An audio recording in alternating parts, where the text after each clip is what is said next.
Welcome, my friend. True pleasure lies not in luxury, but in the tranquility of the soul. Born in Samos in 341 BC, Epicurus spent his early years in the intellectual centers of ancient Greece, studying first with followers of Democritus in Samos, then in Colophon with Nausiphanes, and finally in Lampsacus, where he was influenced by the atomist philosophers there. In 306 BC, he established his school in Athens with a small group of friends, purchasing a house and garden where they could pursue philosophy free from the political and social pressures that dominated other philosophical communities. This humble setting became the garden where Epicurus developed his revolutionary ideas about human happiness while living simply, surrounded by stable friendships and focused entirely on understanding what truly contributes to human flourishing. He was not just a philosopher. He was a prophet who anticipated the greatest challenges of modern life more than 2 millennia before they emerged. Why do we suffer from constant anxiety despite material abundance? What does it mean to be truly free in a world of overwhelming choices? Can we find lasting peace without retreating from society or denying our natural desires? What makes Epicurus unique is his refusal to accept that suffering is inevitable or that happiness requires achieving impossible ideals. He looked directly at human nature and discovered not despair, but liberation through understanding what actually contributes to genuine well-being. What you're about to hear is every major philosophical idea this genius ever developed, not surface-level summaries, but deep exploration of the concepts that changed how humanity understands happiness, fear, and the good life. Welcome to Sleepy Philosopher, where we explore the most profound ideas in human history slowly enough to truly understand them. Complex philosophy delivered at a pace that lets these concepts sink in. If this approach to philosophy resonates with you, consider subscribing and let us know in the comments where in the world you're listening from and what time it is for you. Now let us begin our exploration of how one ancient thinker discovered the secret to tranquil living. Epicurus's claim that human flourishing centers on achieving ataraxia represents one of antiquity's most radical redefinitions of the good life, challenging traditional Greek ideals of honor, achievement, and public recognition. While Athenian culture celebrated individual excellence and political prominence through institutions like the Epinician odes praising Olympic victors, Epicurus argued that these conventional paths to happiness actually create more disturbance than contentment. He observed that those who pursued public acclaim remained perpetually anxious about their reputation, constantly comparing themselves to rivals and never achieving the security they sought. Meanwhile, ordinary people living quiet lives often displayed greater contentment, though they lacked a philosophical framework for understanding why this was so. Through years of philosophical study and personal reflection, Epicurus developed the revolutionary insight that human beings are fundamentally pleasure-seeking creatures, but our understanding of what constitutes genuine pleasure is systematically distorted by false beliefs, social conditioning, and irrational fears about death, punishment, and social rejection. Ataraxia, which Epicurus defined as the highest form of pleasure, represents not emotional numbness or passive withdrawal from life, but rather a state of profound psychological tranquility achieved through the systematic removal of unnecessary mental agitation. Unlike the fleeting pleasures that most people pursue, wealth, status, sensual gratification, ataraxia constitutes a stable condition of existence where the mind remains undisturbed by fear of death, anxiety about the future, or the turmoil of unsatisfied desires. The word itself derives from the Greek term for freedom from disturbance or perturbation, suggesting not an active achievement, but rather the natural condition that emerges when various forms of psychological disturbance are systematically eliminated. For Epicurus, this state operates through the careful calibration of desires, beliefs, and expectations so that unnecessary mental agitation is removed while natural pleasures remain accessible and sustainable. This requires distinguishing between natural and necessary desires, natural but unnecessary desires, and vain desires that create infinite longing without ever providing satisfaction. Since understanding these categories allows individuals to focus their energy on achieving genuinely attainable forms of contentment, the mechanisms of achieving ataraxia function through what Epicurus called the fourfold cure for human suffering: removing the fear of gods, eliminating anxiety about death, providing a systematic approach to desire fulfillment, and establishing stable relationships with trustworthy friends.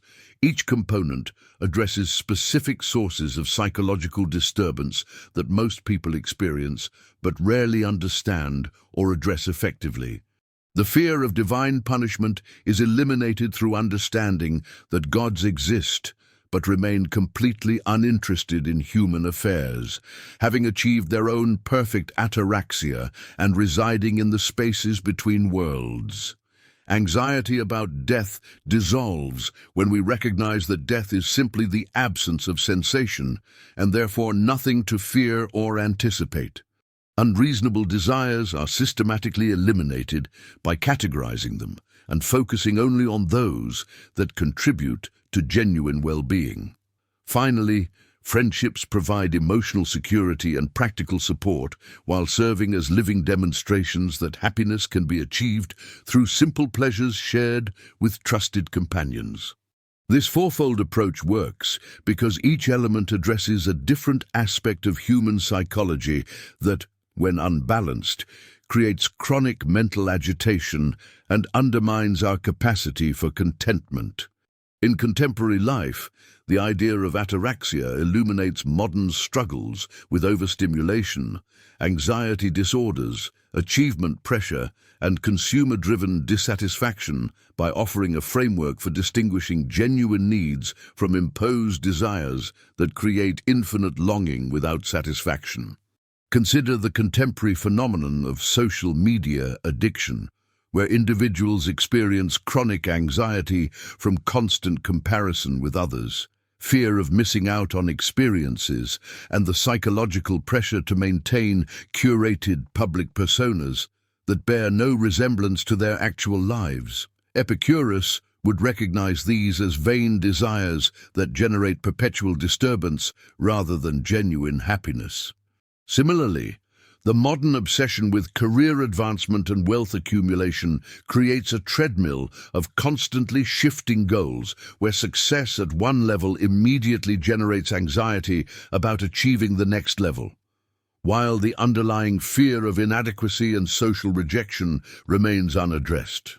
The concept of ataraxia suggests that sustainable well-being requires systematically identifying which desires genuinely contribute to human flourishing and which arise from social conditioning, marketing manipulation, or irrational beliefs about what constitutes a successful life. This distinction becomes crucial for navigating contemporary consumer culture, where advertising systematically creates artificial needs and persistent dissatisfaction through the strategic use of inadequacy, fear, and the promise of transformation through material acquisition. In our previous exploration of ataraxia, we discovered how Epicurus transformed the ancient understanding of human flourishing by placing tranquil freedom from disturbance at the center of the good life. Today, we examine the foundation upon which this revolutionary vision rests, Epicurus's startling claim that pleasure is both the beginning and end of the good. This assertion, written in his principal doctrines after establishing the garden, represents one of the most provocative challenges in the history of moral philosophy, replacing virtue, honor, and civic duty with a rigorously psychological account of human well-being that continues to resonate in our contemporary struggles with fulfillment and meaning. Epicurus's pleasure principle operates through a precise psychological framework that distinguishes between the natural state of ease and the chaotic pursuit of stimulation. Pleasure, in his understanding, represents not the hedonistic indulgence that his critics accused him of promoting, but the fundamental condition of bodily ease and mental tranquility that emerges when physiological needs are satisfied and psychological disturbances are eliminated. His crucial innovation lies in identifying two distinct types of pleasure: kinetic pleasures that arise from active stimulation and temporarily alter our state, and katastematic pleasures that exist as stable conditions of being. While kinetic pleasures provide momentary satisfaction through activities like eating, drinking, or intellectual discourse, katastematic pleasures represent the ongoing state of bodily health and mental peace that constitutes genuine well-being. The operational mechanics of this system function through a sophisticated understanding of desire and satisfaction that revolutionized ethical decision-making. Epicurus demonstrated that our natural desires for food, shelter, safety, and companionship can be readily satisfied through simple means, while our empty desires for luxury, status, and power create endless cycles of frustration and anxiety. The katastematic pleasures of being well-fed, secure, and mentally at peace require only basic resources that any intelligent person can acquire, whereas kinetic pleasures like the satisfaction of winning recognition or acquiring wealth provide only temporary relief from the underlying state of disturbance. This framework reveals that ethical living involves consistently choosing actions that promote stable conditions of well-being, rather than pursuing intense but fleeting experiences that ultimately undermine tranquility. In our contemporary landscape, dominated by consumer capitalism and dopamine-driven behavior design, Epicurus's distinction illuminates why constant stimulation produces exhaustion rather than fulfillment. Modern technology platforms engineered to maximize engagement through kinetic pleasures, infinitely scrollable feeds, notification-driven rewards, algorithmically curated content, create precisely the patterns of desire and dissatisfaction that Epicurus identified as destructive to genuine well-being. The pursuit of viral success, trending topics, and momentary validation represents empty desires that generate perpetual anxiety and comparison, while the consistent cultivation of katastematic pleasures through stable relationships, meaningful work, and mental discipline provides sustainable happiness. Understanding this distinction helps explain why individuals who prioritize simple, stable conditions often experience greater contentment than those pursuing elaborate achievements or public recognition.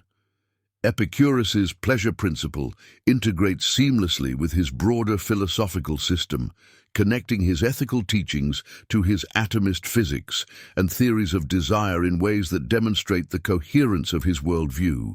The emphasis on katastematic pleasures aligns with his understanding of natural needs being limited and satisfiable, while the critique of kinetic pleasures corresponds to his physics, showing how intense desires reflect imbalances in the atomic soul that can be corrected through rational understanding.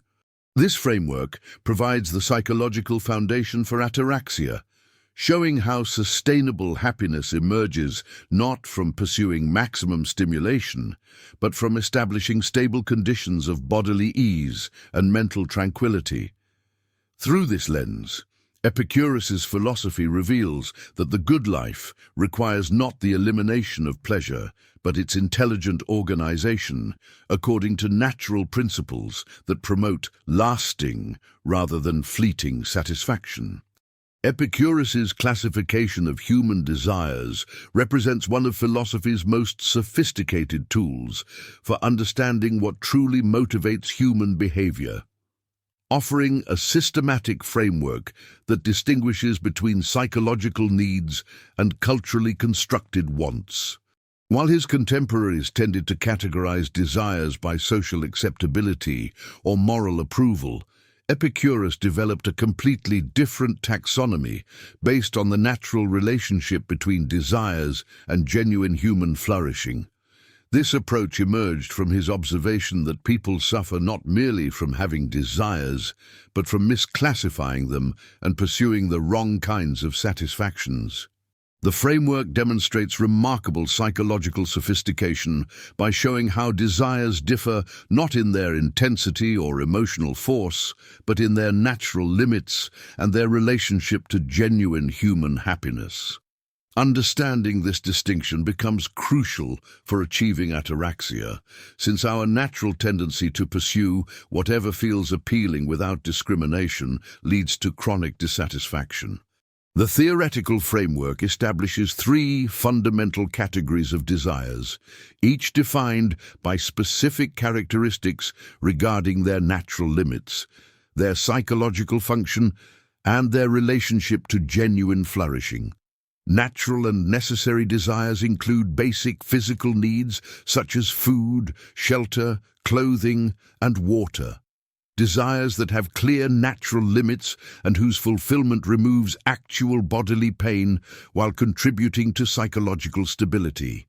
Natural but unnecessary desires encompass higher pleasures such as gourmet food, fine wine, or artistic beauty.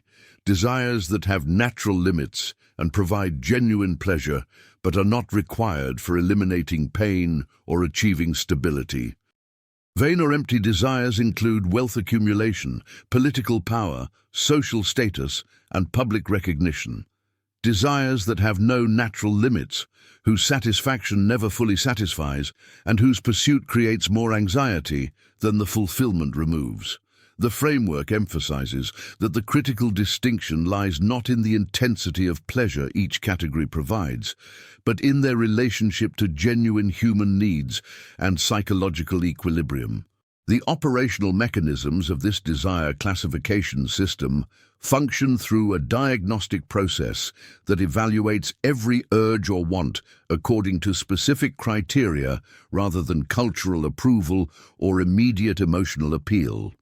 The first diagnostic question asks whether the desire has a natural endpoint, what psychologists would call inherent satiation points that naturally terminate the pursuit when fulfilled.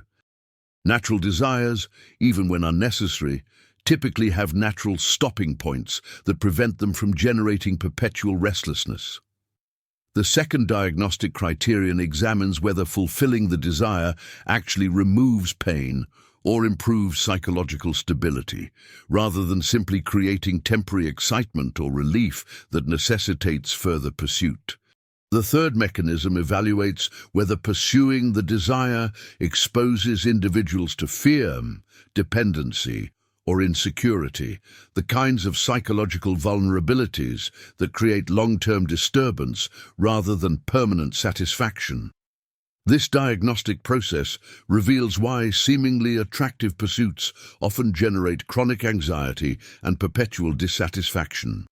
Contemporary applications of this framework illuminate why modern society generates such widespread psychological disturbance and chronic dissatisfaction despite unprecedented material abundance.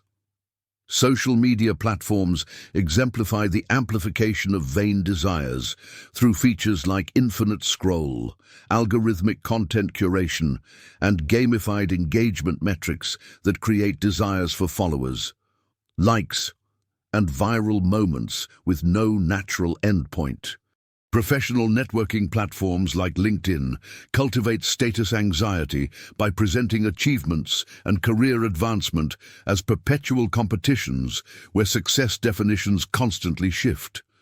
The wellness and self-improvement industry generates natural but unnecessary desires that claim necessity while actually functioning as vain desires that create dependency on ongoing consumption. Political engagement has been transformed into a vanity pursuit, where opinion consumption and public position-taking generate status anxiety rather than genuine political change.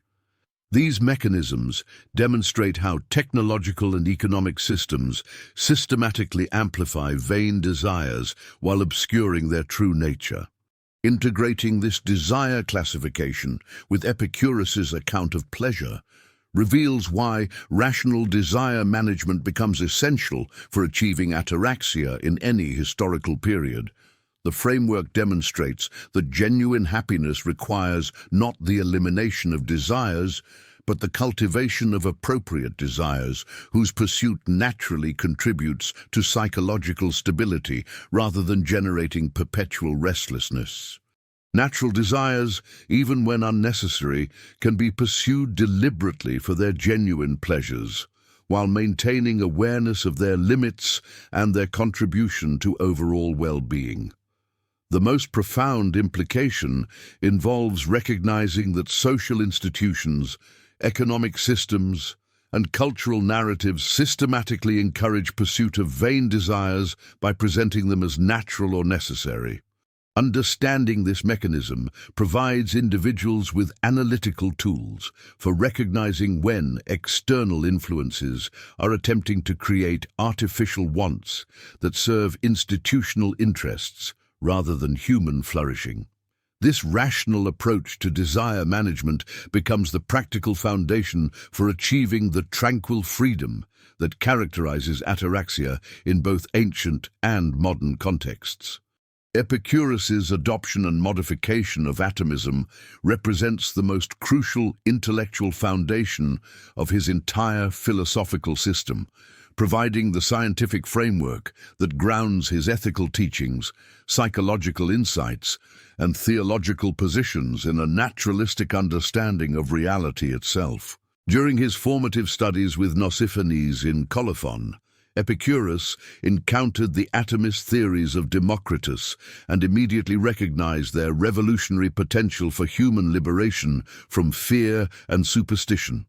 This atomic worldview functions as the bedrock upon which all his subsequent teachings about ataraxia, desire, and pleasure are constructed. Because without understanding the true nature of reality, humans remain trapped in supernatural explanations that create anxiety rather than peace. The significance of Epicurus's atomism lies not merely in its scientific accuracy, but in its psychological liberation of human consciousness from the terror of divine intervention and cosmic unpredictability. Epicurus's theoretical framework of atomism defines reality as composed of indivisible, eternal atoms moving eternally through infinite void space, creating all phenomena through their collisions, combinations, and separations without any need for divine direction or supernatural causes. Unlike the purely mechanistic atomism of Democritus, Epicurus introduced the concept of atomic swerve or clinamen, a tiny random deviation in atomic motion that prevents absolute determinism while preserving the fundamental naturalism of the system. These atoms exist in constant motion, forming temporary configurations that constitute all material objects, thoughts, emotions, and experiences, with the void between them being just as real and necessary as the atoms themselves. The infinite number of atoms and infinite void space ensures that no cosmic boundaries exist that would require external explanation, while the eternal nature of atoms eliminates fears about destruction and non-being. This atomic ontology provides the philosophical foundation for understanding every phenomenon in purely naturalistic terms, from planetary motion to human psychology. The operational mechanisms of Epicurean atomism function through systematic elimination of supernatural explanations for natural phenomena, replacing divine intervention, prophetic foresight, and cosmic purpose with purely physical causes operating according to atomic motion and collision. Every event, from earthquakes and diseases to psychological states and social phenomena, results from the predictable interactions of atoms in void space, following natural laws that Epicurus believed could be understood through careful observation and rational analysis. This naturalistic framework operates by training human consciousness to recognize patterns of cause and effect in the physical world, thereby reducing the impulse to attribute events to divine anger, supernatural punishment, or cosmic significance beyond their natural causes. The atomic swerve mechanism prevents the system from becoming rigidly deterministic, allowing for genuine human agency and free will while maintaining the fundamental naturalism that eliminates theological explanations for suffering and randomness in human experience. Contemporary applications of Epicurean atomism manifest powerfully in modern neuroscience and particle physics, where the discovery of subatomic particles, quantum mechanics, and the neural basis of consciousness directly validates the core insight that mental phenomena emerge from physical processes without requiring supernatural explanations. Modern medical understanding of depression, anxiety, and mental illness as chemical and neurological conditions rather than divine punishment or moral failure exemplifies the Epicurean approach of naturalizing psychological suffering. The scientific method's systematic replacement of supernatural explanations with natural causality, from germ theory replacing divine punishment for disease to evolutionary biology replacing divine design, demonstrates the practical psychological liberation that Epicurus anticipated. Climate change denial, pandemic conspiracy theories, and political extremism often flourish in environments where people lack scientific understanding of natural systems, illustrating how ignorance of physical causality creates the fear and magical thinking that Epicurus sought to eliminate through his atomist framework. The integrative implications of understanding reality through Epicurean atomism reveal that psychological tranquility logically emerges from naturalistic knowledge of the world's structure, making the pursuit of ataraxia not merely desirable but scientifically necessary for human flourishing. This atomic framework enables the complete philosophical system to function coherently, because only by understanding that all phenomena, including death, suffering, and social conflict, result from natural processes, can humans develop the mental discipline to accept what cannot be changed and focus energy on what can be influenced.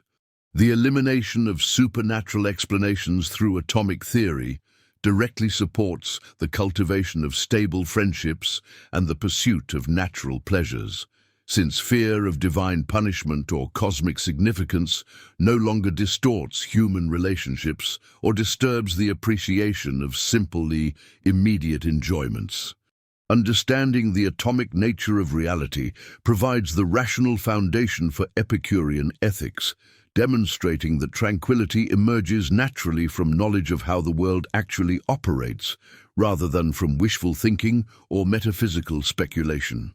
Epicurus's proposal of the atomic swerve represents one of his most innovative contributions to ancient philosophy, addressing a fundamental problem that had plagued deterministic worldviews for generations. While studying with Nausiphanes in Colophon, young Epicurus encountered the strict atomism of Democritus, which taught that all events in the universe are determined by the unalterable laws of atomic motion. This mechanistic determinism posed a troubling question for anyone seeking to understand human moral responsibility. If every thought, desire, and action results from the inevitable collision of atoms, how can we speak meaningfully of choice, guilt, or praise? Epicurus's solution involved introducing a revolutionary element into atomic theory that would preserve the scientific foundations of natural philosophy while creating space for genuine human agency and moral accountability. The theoretical framework of the atomic swerve, or clinamen as it was later called, proposes that atoms occasionally and unpredictably deviate from their predetermined paths through space. This deviation is not random in the sense of being chaotic or lawless, but represents a minimal, controlled interruption in the otherwise strict causal chain of atomic motion.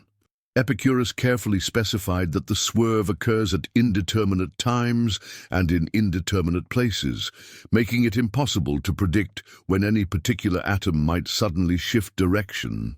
This random element operates without violating the fundamental principles of atomic physics.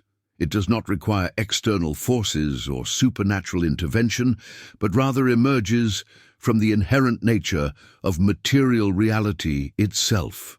The swerve thus functions as a bridge between deterministic physical law and genuine unpredictability, creating the possibility of events that are neither strictly inevitable nor completely random. The operational mechanisms of the atomic swerve operate through what might be called controlled unpredictability within physical systems. When atoms swerve from their courses, they create microscopic deviations that can cascade into larger-scale effects, as these displaced particles encounter other atoms, which must then adjust their trajectories accordingly.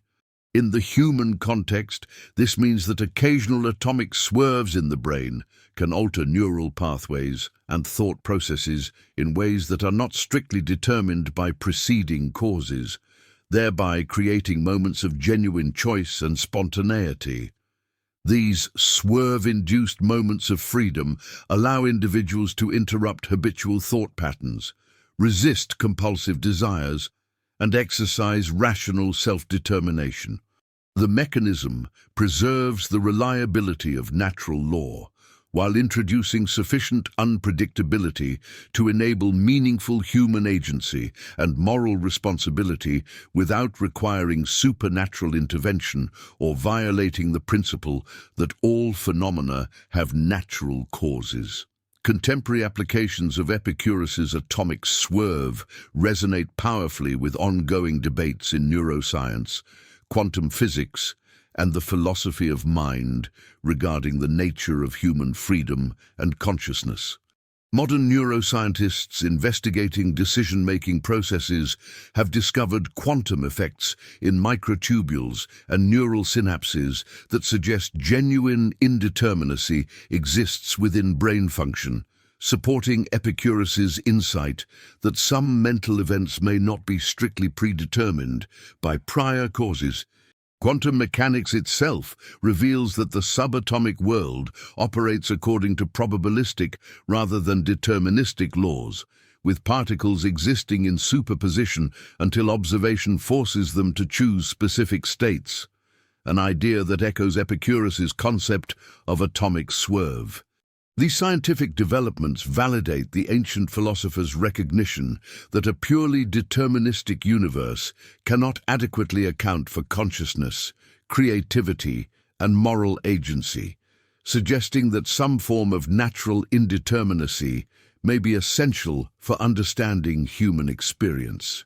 Understanding the atomic swerve reveals how Epicurean liberty operates as both a psychological and ethical principle that enables rational self-determination rather than fatalistic resignation. This concept demonstrates that genuine freedom does not require escaping natural law, but rather understanding how indeterminacy operates within the natural order to create space for authentic choice.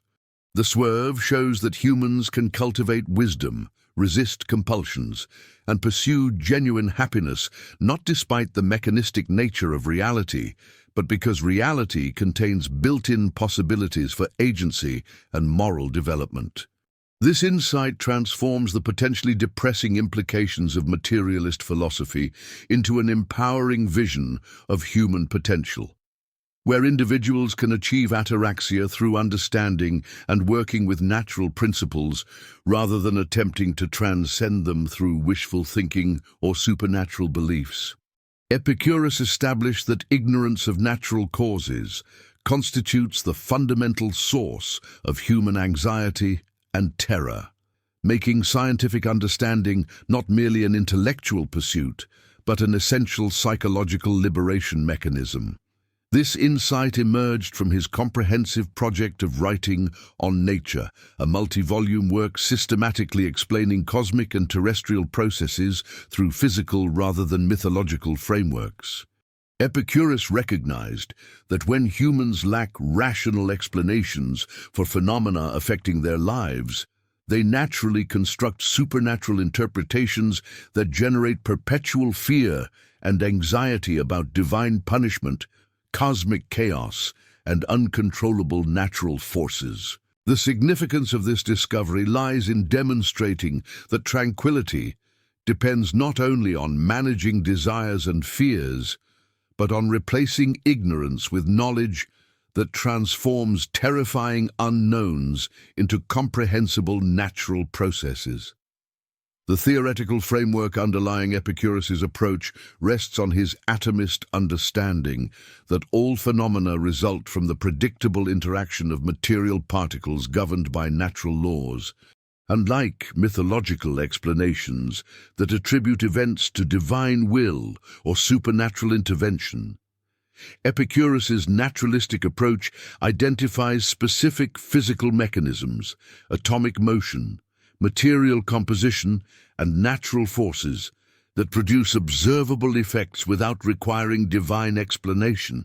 His work on nature addressed everything from weather patterns and geological processes to human psychology and social behavior, demonstrating that comprehensive natural knowledge provides coherent explanations for phenomena that otherwise appear chaotic or intentionally orchestrated by supernatural forces. This framework establishes causality through materialist principles that eliminate the need for divine intervention or mystical interpretations that typically generate fear of unknown supernatural punishments.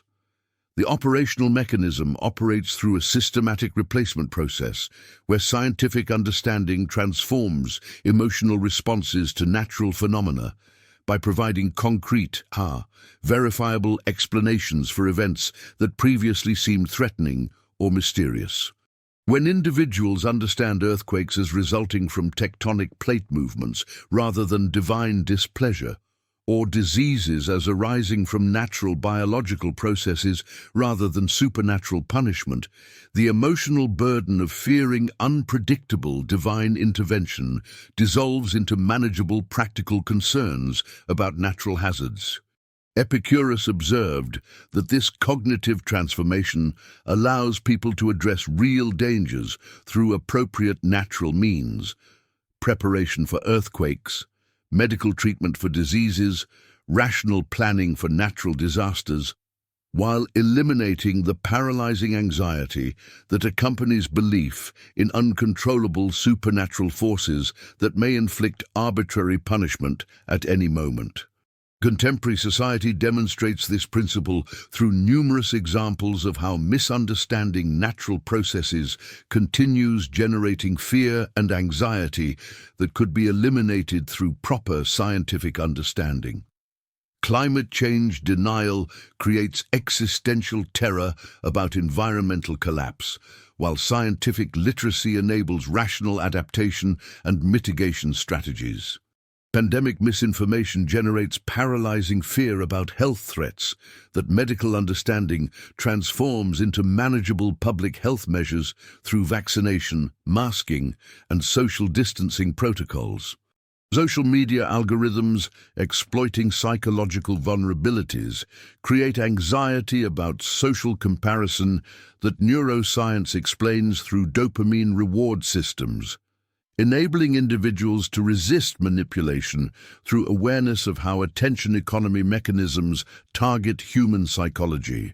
Conspiracy theories about political events that attribute complex social phenomena to secret cabals generate paranoia and helplessness that political science and historical analysis transform into manageable understanding of how power, institutions, and social movements actually function.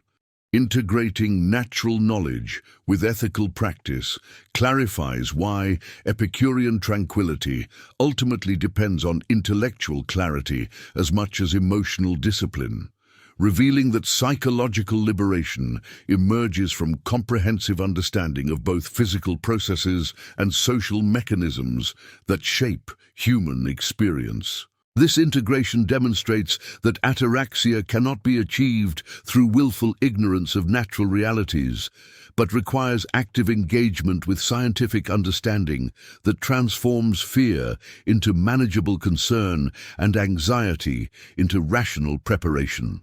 The synthesis of natural knowledge and ethical practice creates a foundation for tranquility that can withstand the inevitable challenges of existence because it rests on accurate understanding rather than wishful thinking or denial of physical realities. Epicurus's insight that ignorance breeds fear while knowledge enables liberation establishes the intellectual foundation for his complete philosophical system, where scientific understanding and ethical practice work together to create the conditions for human flourishing through rational mastery of natural forces rather than submission to supernatural powers. Epicurus's approach to divine matters represents one of his most liberating philosophical contributions, completely dismantling the psychological terror that ancient Greek religion imposed upon ordinary people. Through his systematic application of atomistic reasoning to questions of divinity, Epicurus developed a revolutionary theology that preserved the beauty and inspiration of religious belief while eliminating its capacity to generate fear and anxiety. This theological innovation emerged directly from his understanding that perfect tranquility, which he identified as the highest human good, would be incompatible with any involvement in the chaotic affairs of mortal existence. Rather than denying the existence of gods entirely or reducing them to abstract philosophical principles, Epicurus proposed a middle path that preserved divine perfection while liberating human psychology from supernatural intimidation. The theoretical framework for Epicurus's divine philosophy rests upon his atomistic cosmology and his definition of divine perfection as perfect, unchanging tranquility. According to Epicurus's reasoning, any being that possesses complete ataraxia would have no desire to intervene in worldly affairs, since such intervention would require leaving the state of perfect peace that defines divinity. The gods, in this view, exist in the intermundane spaces between worlds, blessed with eternal tranquility and lacking any motivation to concern themselves with human matters. This argument operates through logical necessity. If divine perfection consists in unchanging tranquility, then any action in the material world would represent a departure from that perfection. Epicurus's gods are therefore objects of admiration and aspiration rather than sources of fear and supplication, embodying the very tranquility that human philosophy seeks to achieve. The operational mechanism of Epicurus's divine philosophy works by systematically separating the concept of divine existence from any belief in divine intervention in human affairs. This separation occurs through several interconnected processes. First, the recognition that natural explanations account for all phenomena previously attributed to divine action. Second, the logical analysis that perfect beings would not engage in imperfect activities. Third, the psychological understanding that fear-based piety generates more suffering than tranquility. When individuals apply this framework, they experience a fundamental reorientation from supplicatory fear to appreciative admiration. Rather than trembling before potentially wrathful deities, believers can contemplate divine perfection as a model for their own pursuit of tranquility. This mechanism also eliminates the cognitive dissonance that occurs when religious belief conflicts with observed natural processes, allowing for coherent worldviews that integrate both spiritual aspiration and scientific understanding. Contemporary applications of Epicurus's divine philosophy demonstrate remarkable relevance for addressing modern spiritual anxieties and religious conflicts.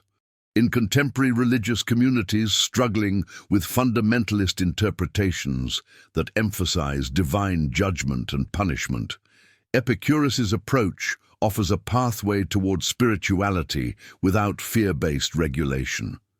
Individual believers dealing with religious scrupulosity or anxiety about cosmic punishment can apply Epicurean reasoning to distinguish between the inspirational aspects of religious belief and its potentially harmful psychological effects. The framework proves particularly valuable for interfaith dialogue, where different religious traditions can focus on shared aspirations toward transcendence and peace, rather than competing claims about divine intervention. Additionally, secular individuals who experience existential anxiety about meaning and purpose can adopt aspects of Epicurean divine philosophy to maintain spiritual sensitivity without submission to authoritarian religious structures. Understanding Epicurus's approach to divine matters illuminates the comprehensive nature of his philosophical project, demonstrating how his theological innovations serve his broader commitment to human liberation from unnecessary suffering. This divine philosophy reinforces his atomistic worldview while providing practical psychological benefits that support the achievement of ataraxia. The reframing of piety from fear-based supplication to appreciative admiration creates space for genuine spiritual experience without psychological manipulation or control. Moreover, this approach exemplifies Epicurus's methodological commitment to applying rational analysis to all aspects of human experience, including those traditionally considered beyond the reach of philosophical inquiry. By demonstrating that even questions of divinity can be approached through reason and evidence, Epicurus reinforces the broader project of using philosophical understanding to eliminate fear and cultivate tranquility, making his divine philosophy an integral component of his complete system for human flourishing. Epicurus's argument that death is nothing to us represents perhaps his most profound contribution to eliminating existential anxiety that disrupts ataraxia. This reasoning emerged from his systematic application of atomistic principles to human mortality, revealing how fear of death operates through fundamental misunderstanding of consciousness and sensation. Through his comprehensive natural philosophy, Epicurus demonstrated that this fear serves no constructive purpose, while actively undermining the tranquil life that constitutes human flourishing. The argument operates as a cornerstone within his broader project of rational psychological therapy, where understanding physical reality provides direct relief from imagined terrors that prevent optimal experience of present life. The theoretical foundation of this argument rests on Epicurus's materialist understanding of consciousness as purely physical phenomenon dependent upon the soul, which he conceived as particularly fine atoms distributed throughout the body. Death, therefore, involves the complete dissolution of these atomic configurations that generate conscious experience, sensation, and thought. The crucial logical step involves recognizing that all experiences of good and evil require conscious awareness, making the complete absence of consciousness fundamentally incapable of producing either positive or negative states. This positions death as a state of non-existence, where the subject who might experience either suffering or pleasure no longer exists, eliminating any rational basis for fear of future pain or deprivation. The operational mechanism operates through cognitive restructuring that redirects attention away from future mortality toward present moment experience, systematically undermining the psychological processes that generate death anxiety. When individuals internalize the argument that death involves complete absence of sensation, they recognize that fearful anticipation of post-mortem experience creates unnecessary psychological suffering without serving any protective function.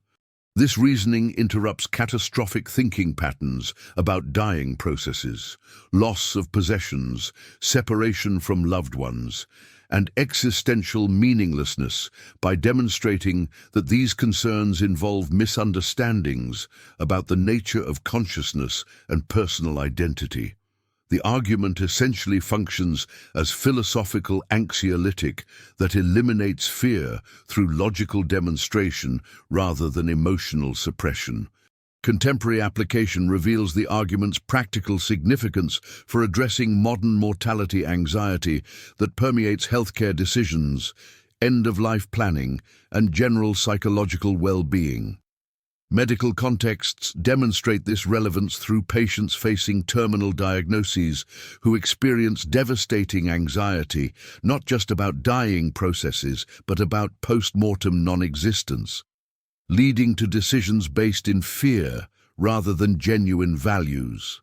Therapeutic applications show how existential anxiety contributes to depression, anxiety disorders, and maladaptive coping mechanisms including compulsive health monitoring, extreme risk aversion, and premature life restriction. The argument provides rational framework for confronting these fears while supporting more authentic responses to mortality that enhance rather than diminish present experience through rational acceptance of natural limits. Integration with Epicurean psychology reveals how eliminating death fear creates psychological space for appreciating katastematic pleasures that constitute the good life, allowing attention to shift toward cultivating stable friendships, meaningful philosophical inquiry, and tranquil self-sufficiency. This freedom from mortality anxiety supports the complete pursuit of ataraxia by removing one of the most powerful obstacles to sustained tranquility, enabling individuals to focus resources on understanding and cultivating present goods rather than fearing imaginary future evils. The argument demonstrates Epicurean philosophy's systematic approach to human flourishing, through rational understanding of natural processes that eliminate unnecessary suffering while maximizing opportunities for genuine pleasure and peace. Understanding death as nothing to us provides foundation for living fully without reservation while maintaining realistic acceptance of natural limitations that enhance rather than diminish human dignity and authentic happiness. Epicurus's economic philosophy represents a radical redefinition of wealth that transforms how we understand material security and human flourishing. While societies measure prosperity through accumulation and consumption, Epicurus recognized that true economic stability emerges from the disciplined capacity to meet natural needs rather than the endless pursuit of external validation and artificial desires. The garden community served as a living laboratory where this principle was systematically practiced, demonstrating that modest means could generate profound psychological security when properly understood and organized. This insight challenges fundamental assumptions about prosperity, revealing how the pursuit of material excess often creates the very instability and anxiety that wealth supposedly prevents. Understanding this paradox illuminates why Epicurus viewed economics not as a system of accumulation, but as a framework for achieving ataraxia through strategic simplicity. The theoretical foundation of Epicurean economics rests on a crucial distinction between natural desires that promote well-being and artificial desires that create unnecessary suffering. Natural and necessary desires include basic needs like food, shelter, security, and meaningful social relationships, requirements that, once satisfied, provide stable and lasting satisfaction without generating further want. Natural but unnecessary desires encompass luxury items, excessive comfort, and refinement that enhance life but create dependency when pursued as ends rather than means. Vain desires emerge from social comparison and status competition, generating perpetual dissatisfaction because their satisfaction depends on others, recognition, and approval. Epicurus demonstrated that wealth consists not in the abundance of possessions, but in the sufficiency of resources to meet necessary desires, plus the psychological freedom that results from not requiring external validation for well-being. This framework reveals how most economic anxiety stems from misidentifying necessary with unnecessary desires, creating artificial scarcity and dependency that undermines rather than supports human flourishing. The operational mechanisms of simple living function through three interconnected processes that protect psychological stability and enhance autonomy. Minimizing dependency operates through self-sufficiency in meeting basic needs, reducing the number of external conditions required for satisfaction, and therefore decreasing vulnerability to economic fluctuation, social rejection, and systemic instability. Reducing social comparison eliminates the exhausting cycle of measuring personal worth against others, achievements, consumption, and recognition, freeing mental energy for genuine self-development rather than performative status maintenance. Ensuring control over pleasures means selecting satisfactions that remain reliably accessible regardless of external circumstances, creating resilience against economic downturns, social isolation, or changing market conditions. The garden community practiced these mechanisms through shared resources, collective food production, simple architecture, and stable social relationships that provided security without creating luxury dependencies. These practices generated the psychological stability necessary for philosophical contemplation, while demonstrating that material simplicity enhances rather than diminishes human dignity and contentment. Contemporary applications of Epicurean economics manifest in minimalist lifestyle movements, sustainable consumption practices, and systematic critiques of consumer capitalism that address widespread anxiety and environmental degradation. Minimalist movements demonstrate practical applications of Epicurean principles by reducing possessions to essential items that support genuine needs while eliminating wasteful consumption that generates maintenance burden and decision fatigue. Sustainability practices align with Epicurean wisdom by recognizing that environmental protection requires abandoning artificial desires for endless material accumulation in favor of meeting natural needs through renewable and responsible means. Anti-consumer movements highlight how contemporary economic systems systematically manufacture artificial desires through advertising, social media influence, and planned obsolescence that create perpetual dissatisfaction disguised as choice and freedom. Financial independence movements emphasize building economic security through reduced expenses and diversified skills rather than income maximization alone, creating resilience against economic volatility and systemic instability. These contemporary manifestations reveal that Epicurean economics remains relevant for addressing modern challenges, including climate change, economic inequality, mental health crises, and social alienation. The integrative implications of understanding simple living reveal how economic choices directly shape moral character and psychological well-being in ways that contemporary societies systematically obscure.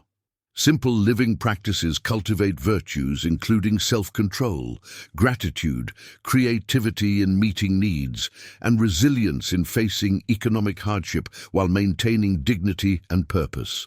This economic philosophy demonstrates that ethical behavior and psychological health emerge not from abstract moral rules, but from concrete practices that align material life with rational understanding of genuine human needs and satisfactions. The connection between economics and ataraxia reveals how systemic transformation requires individual transformation through disciplined choices that model alternative possibilities while reducing personal participation in harmful systems. Understanding this connection provides both personal liberation from consumer culture and collective foundation for addressing environmental and social challenges through demonstrating viable alternatives to endless accumulation and status competition. Epicurean economics thus offers practical wisdom for navigating contemporary challenges while preserving the psychological stability necessary for rational living and meaningful relationships. Epicurus's elevation of friendship to the highest instrumental good represented a radical departure from conventional Greek social values that prioritized family lineage, political alliances, and civic duty as the foundations of human obligation. His community in the garden challenged these traditional hierarchies by welcoming women, former slaves, and individuals from diverse social backgrounds, demonstrating that friendship based on mutual benefit and shared philosophical understanding creates unparalleled stability compared to relationships founded on birthright or political expediency. This revolutionary approach reflected Epicurus's broader commitment to evaluating institutions and practices by their capacity to generate ataraxia rather than their alignment with conventional wisdom or social expectations. Friendship operates through multiple interconnected mechanisms that provide comprehensive psychological and practical support systems unavailable through solitary existence. The primary function involves emotional security establishment through reciprocal vulnerability and understanding, creating what Epicurus termed the sure trust that allows individuals to reveal their authentic concerns without fear of judgment or exploitation. Secondarily, friendship provides practical assistance through resource sharing, problem-solving collaboration, and mutual aid during periods of illness, economic difficulty, or emotional crisis. Finally, friendship creates reciprocal trust bonds that generate sustained katastematic pleasures through the stable knowledge that one's genuine welfare matters to others who possess the knowledge and motivation to assist when needed. The mechanisms of friendship operate through predictable patterns that distinguish genuine relationships from superficial associations.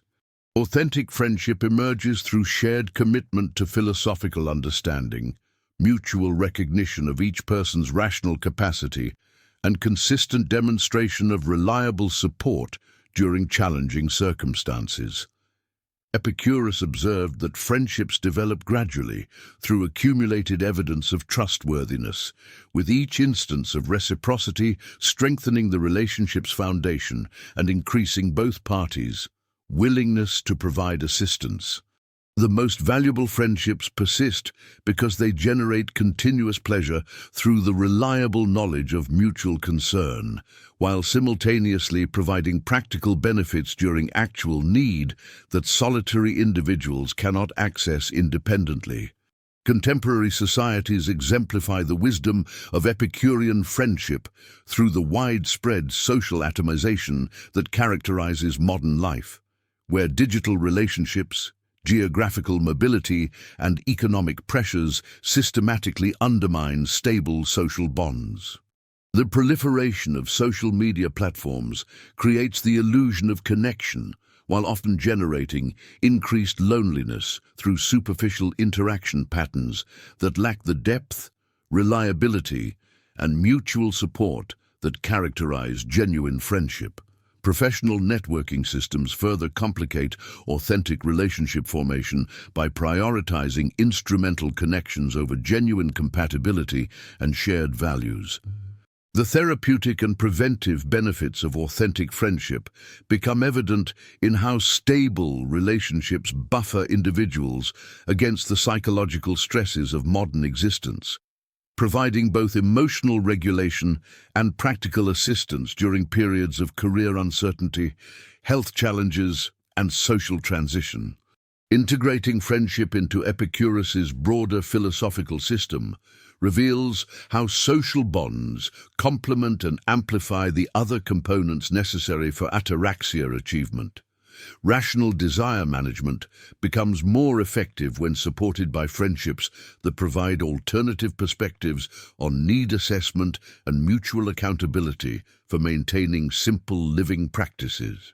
Natural understanding of cosmic processes gains practical relevance through friendships that provide collective wisdom about navigating uncertainty and supporting each other through difficulties that exceed individual capacity. The garden community's demonstration of friendship's stabilizing influence shows how social bonds create the security necessary for pursuing philosophical understanding and pleasure cultivation without the anxiety that accompanies social isolation or unreliable relationships. This integrated approach reveals friendship as the essential infrastructure that makes sustained ataraxia possible within social existence. Epicurus's conception of justice represents one of his most radical departures from conventional moral thinking, fundamentally redefining the relationship between individual freedom and collective obligation. Through his systematic observation of legal systems across different Greek city-states, Epicurus discovered that laws governing murder, theft, and property rights varied dramatically between societies that shared basic cultural foundations. This variance revealed that justice is not an eternal universal truth, but rather a practical agreement among individuals who recognize that mutual restraint provides greater security than perpetual conflict. By establishing justice as a human invention born from rational self-interest rather than divine command, Epicurus liberated moral behavior from the suffocating constraints of arbitrary authority, while simultaneously providing a more stable foundation for ethical life through the compelling logic of reciprocal advantage.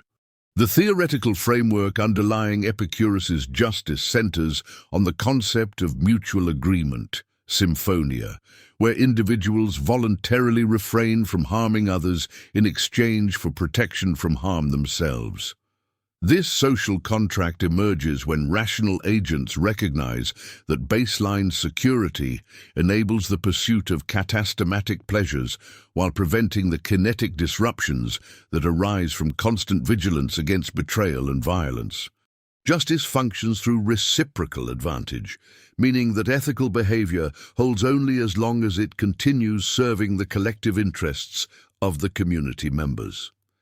When social arrangements fail to provide adequate protection, or when competing systems emerge that offer superior security, the original agreement dissolves naturally without moral condemnation.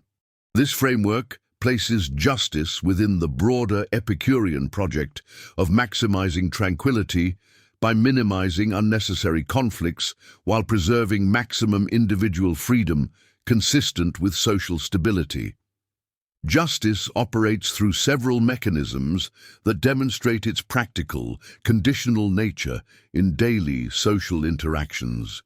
Legal systems function as visible enforcement mechanisms that maintain reciprocal agreements through graduated penalties for violations, creating predictable consequences that discourage harmful behavior while preserving social cohesion. Informal social sanctions complement formal legal structures through reputation management, where individuals earn trust through consistent adherence to mutual agreements and face social isolation when violating community expectations.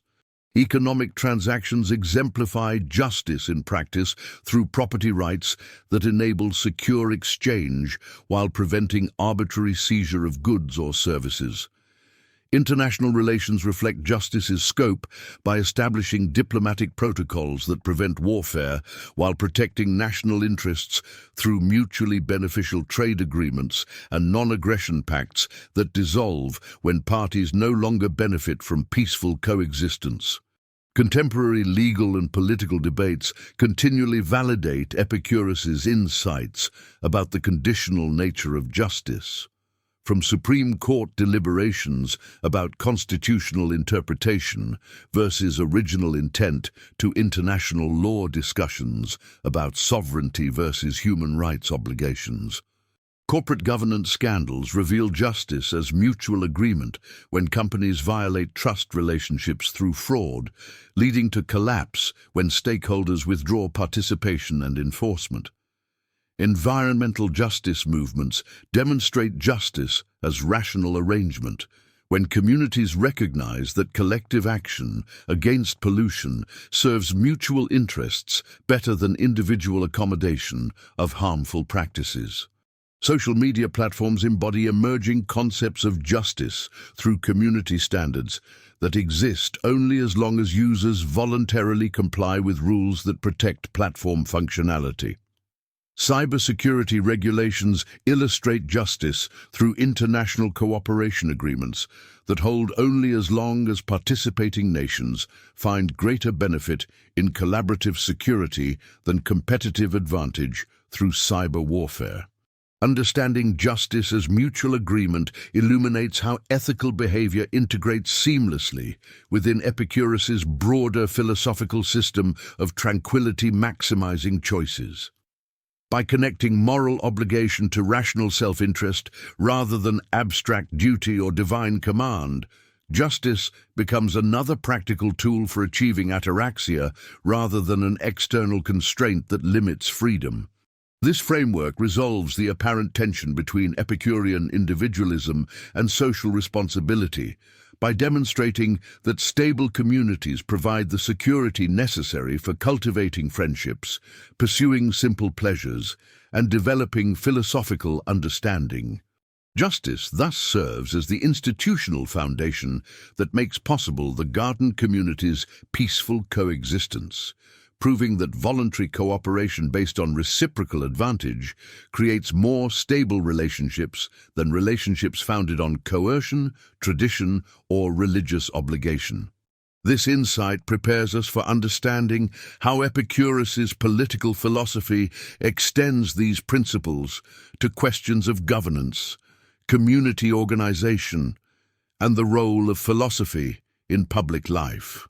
Epicurus identified false beliefs as one of the primary psychological obstacles preventing humans from achieving ataraxia, arguing that systematic misunderstanding about fundamental aspects of reality generates unnecessary fear, anxiety, and emotional disturbance that disrupts mental equilibrium. This diagnostic approach emerged from his conviction that human suffering rarely stems from natural limitations or inevitable losses, but rather from cognitive errors that create imaginary problems and unnecessary concerns about things beyond our control. False beliefs operate by distorting perception of actual circumstances, amplifying minor difficulties into catastrophic scenarios, and generating anxieties about outcomes that have no factual foundation in natural processes. Understanding this mechanism reveals why Epicurus consistently emphasized that intellectual clarification serves not merely as theoretical exercise, but as essential therapeutic intervention for achieving the tranquil freedom that constitutes human flourishing. Epicurus's theoretical framework for false beliefs distinguishes between accurate knowledge based on empirical observation and rational analysis versus misinformation arising from fear, wishful thinking, or uncritical acceptance of popular opinion and cultural superstition. False beliefs function through what Epicurus called empty opinions, kanai doxai, cognitive formations that lack verification by sensory experience or logical demonstration, yet exert powerful influence over emotional states and behavioral choices. These beliefs typically cluster around three domains that Epicurus identified as sources of unnecessary disturbance: supernatural explanations for natural phenomena, misconceptions about the nature and value of pleasure, and irrational fears about death and divine judgment. Within this framework, false beliefs generate suffering not through their content alone, but through their systematic disconnection from observable reality and their capacity to create expectations that can never be satisfied. The operational mechanisms of false beliefs manifest through several specific cognitive processes that Epicurus systematically catalogued: catastrophic interpretation of neutral events, projection of future suffering based on imaginary scenarios, and conversion of temporary inconveniences into permanent sources of anxiety. False beliefs create unrealistic expectations about how life should function, generating disappointment and frustration when reality inevitably fails to match these idealized projections. They also produce what Epicurus called groundless fears, anxieties about supernatural punishment, post-mortem judgment, or cosmic injustice that have no basis in natural observation but create immediate psychological terror. These cognitive distortions operate automatically, often outside conscious awareness, causing individuals to experience genuine emotional distress about events that exist only in imagination while remaining oblivious to their true causes. Contemporary psychology provides extensive validation of Epicurus's insights through research on cognitive distortions, anxiety disorders, and information processing biases that generate unnecessary suffering. Modern social media platforms systematically exploit psychological vulnerabilities by amplifying false beliefs about personal inadequacy, social comparison, and the necessity of external validation for self-worth. Consumer culture operates through systematic misinformation about artificial needs, creating desires for products and experiences that promise transformation but deliver only temporary satisfaction followed by renewed desire. Political misinformation demonstrates how false beliefs about social threats, economic circumstances, or international relations generate real anxiety and anger despite lacking factual foundation.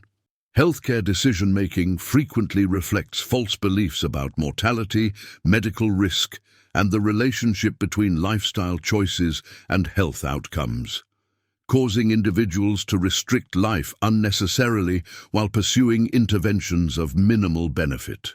Integrating belief correction with Epicurus's broader ethical system reveals how intellectual clarity functions as fundamental therapeutic methodology for achieving ataraxia, demonstrating that philosophical understanding provides not abstract knowledge, but practical tools for psychological liberation. False belief correction requires systematic examination of assumptions about reality, careful distinction between what is known through experience versus what is merely believed through cultural transmission, and gradual replacement of imaginary concerns with accurate understanding of natural processes.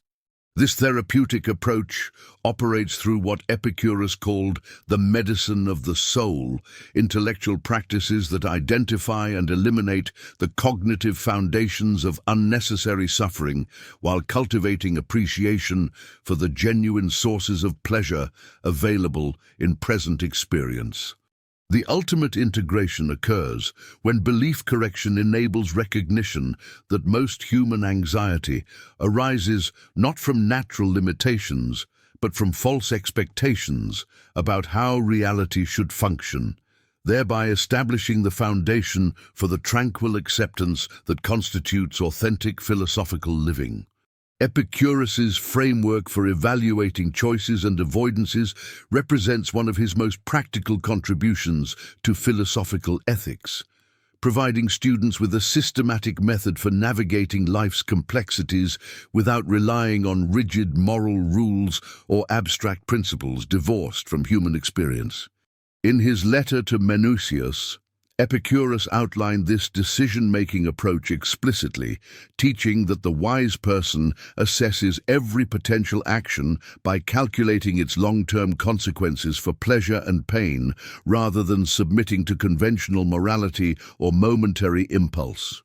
This evaluation method emerged from Epicurus's broader commitment to making philosophy a therapeutic art accessible to ordinary people facing real dilemmas about how to live, transforming the pursuit of ataraxia from an abstract ideal into a concrete practice requiring daily application of rational foresight and disciplined self-observation. The theoretical foundation of Epicurean choice evaluation rests on the recognition that pleasure and pain extend across time, creating complex relationships between immediate sensations and future consequences that require careful analysis to navigate successfully. Epicurus distinguished between choices that produce immediate pleasure but generate greater future pain, choices that involve present discomfort but lead to substantial long-term benefit, and choices whose consequences remain relatively neutral or balanced across time horizons. This temporal dimension of hedonic calculation means that the rational evaluation of any potential action must involve projecting its likely effects forward, assessing not only the intensity and duration of pleasures or pains it produces, but also the probability of various outcomes and the potential for cascading secondary effects that alter the overall hedonic balance. The framework operates through what might be termed practical wisdom or phronesis, the cultivated capacity to accurately predict how choices will affect one's tranquility over extended periods, accounting for both direct physical sensations and the psychological states of confidence, security, anxiety, or regret that accompany different courses of action. The operational mechanism of Epicurean choice evaluation manifests in the systematic practice of examining each potential action through the lens of its contribution to or detraction from stable ataraxia.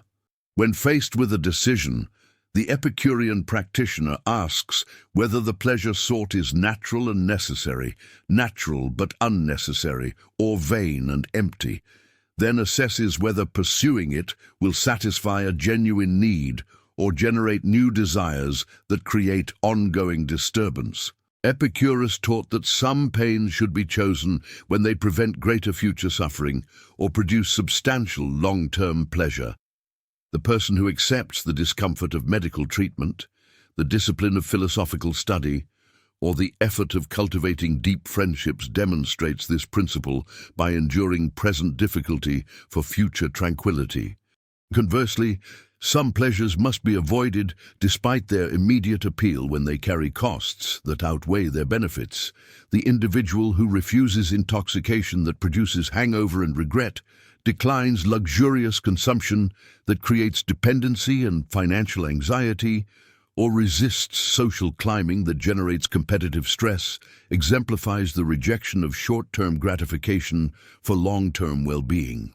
The method requires continuous calibration as the practitioner develops increasingly refined judgment about which choices genuinely serve ataraxia and which merely appear attractive due to false beliefs or conditioned desires that have not yet been subjected to rational examination. Contemporary behavioral economics, health psychology, and habit formation research provide striking parallels to Epicurean choice evaluation, demonstrating its continued relevance for understanding human decision-making patterns and their consequences for well-being.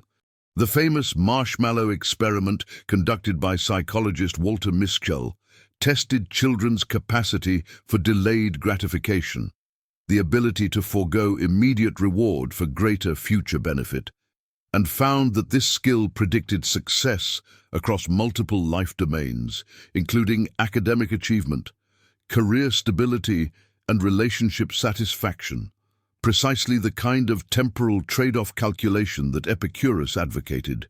Modern research on opportunity costs reveals that every choice involves foregoing alternative uses of time, energy, and resources, requiring the kind of comprehensive consequence assessment that Epicurean evaluation demands. Health behavior change interventions, increasingly emphasize that sustainable wellness requires rejecting immediate pleasures like sedentary comfort or processed food consumption that generate long-term pain through chronic disease, while embracing present discomforts like exercise exertion or dietary restriction that produce future benefits through enhanced vitality and reduced medical suffering. Financial planning and retirement savings similarly embody Epicurean principles by requiring individuals to sacrifice present consumption for future security, resisting the immediate gratification of luxury purchases to achieve the long-term tranquility of economic stability and freedom from anxiety about basic needs. Understanding Epicurean choice evaluation reveals how rational foresight and disciplined self-examination protect against the impulsive decisions and short-term thinking that characterize lives dominated by vain desires and false beliefs about the sources of happiness.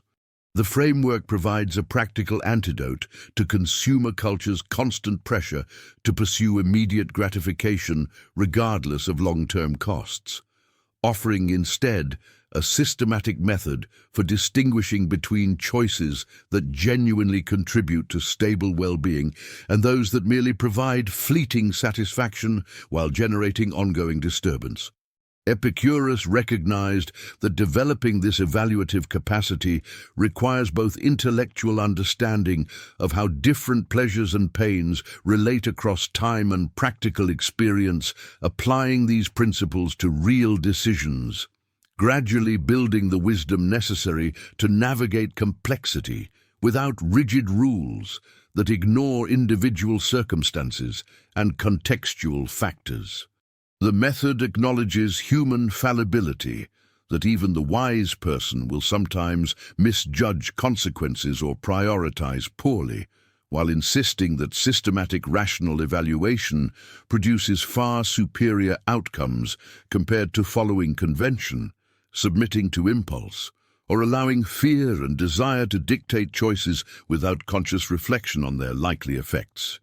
By mastering the evaluation of choice and avoidance, the Epicurean practitioner gains increasing freedom from regret, anxiety, and the cycle of pursuing pleasures that promise satisfaction but deliver only new sources of disturbance, achieving instead the stable tranquility that comes from consistently choosing actions whose consequences support rather than undermine ataraxia. Epicurus's caution regarding political engagement represents one of his most counterintuitive yet profound insights into the relationship between civic participation and psychological well-being. Having established his school in Athens's tranquil garden community, Epicurus observed firsthand how political involvement consistently undermined the very stability necessary for genuine happiness. His recommendation to avoid political life emerged not from apathetic withdrawal, but from careful analysis of how civic ambition systematically disrupts ataraxia through the mechanisms of desire escalation, competitive anxiety, and relationship instability. This principle reveals a fundamental tension between the natural human desire for meaningful participation in collective decisions and the psychological requirements for sustained tranquility. The stakes of understanding this tension extend beyond personal preference to encompass questions about the optimal relationship between individual flourishing and civic responsibility that remain remarkably relevant in contemporary democratic societies. The theoretical foundation underlying Epicurus's political philosophy rests upon his systematic distinction between natural and vain desires, extended into the civic realm through what we might call institutional desire amplification. Political engagement, according to this framework, systematically transforms natural civic interests, reasonable desires for security, justice, and community welfare, into vain desires for recognition, power, and competitive advantage. This transformation occurs because political institutions operate through competitive mechanisms that reward status-seeking behavior over genuine service or substantive policy achievement. The framework also incorporates Epicurus's atomic theory of moral psychology, arguing that political exposure subjects individuals to unpredictable swerves in public opinion, policy changes, and social dynamics that render stable emotional equilibrium impossible. Furthermore, the philosophical school recognized that political participation requires extensive time and energy investment that necessarily competes with the cultivation of friendships, simple pleasures, and contemplative understanding, activities that actually produce ataraxia rather than mere kinetic excitement. The operational mechanisms through which political engagement undermines ataraxia function through several interconnected psychological and social processes that Epicurus systematically identified through observation of Athenian political life.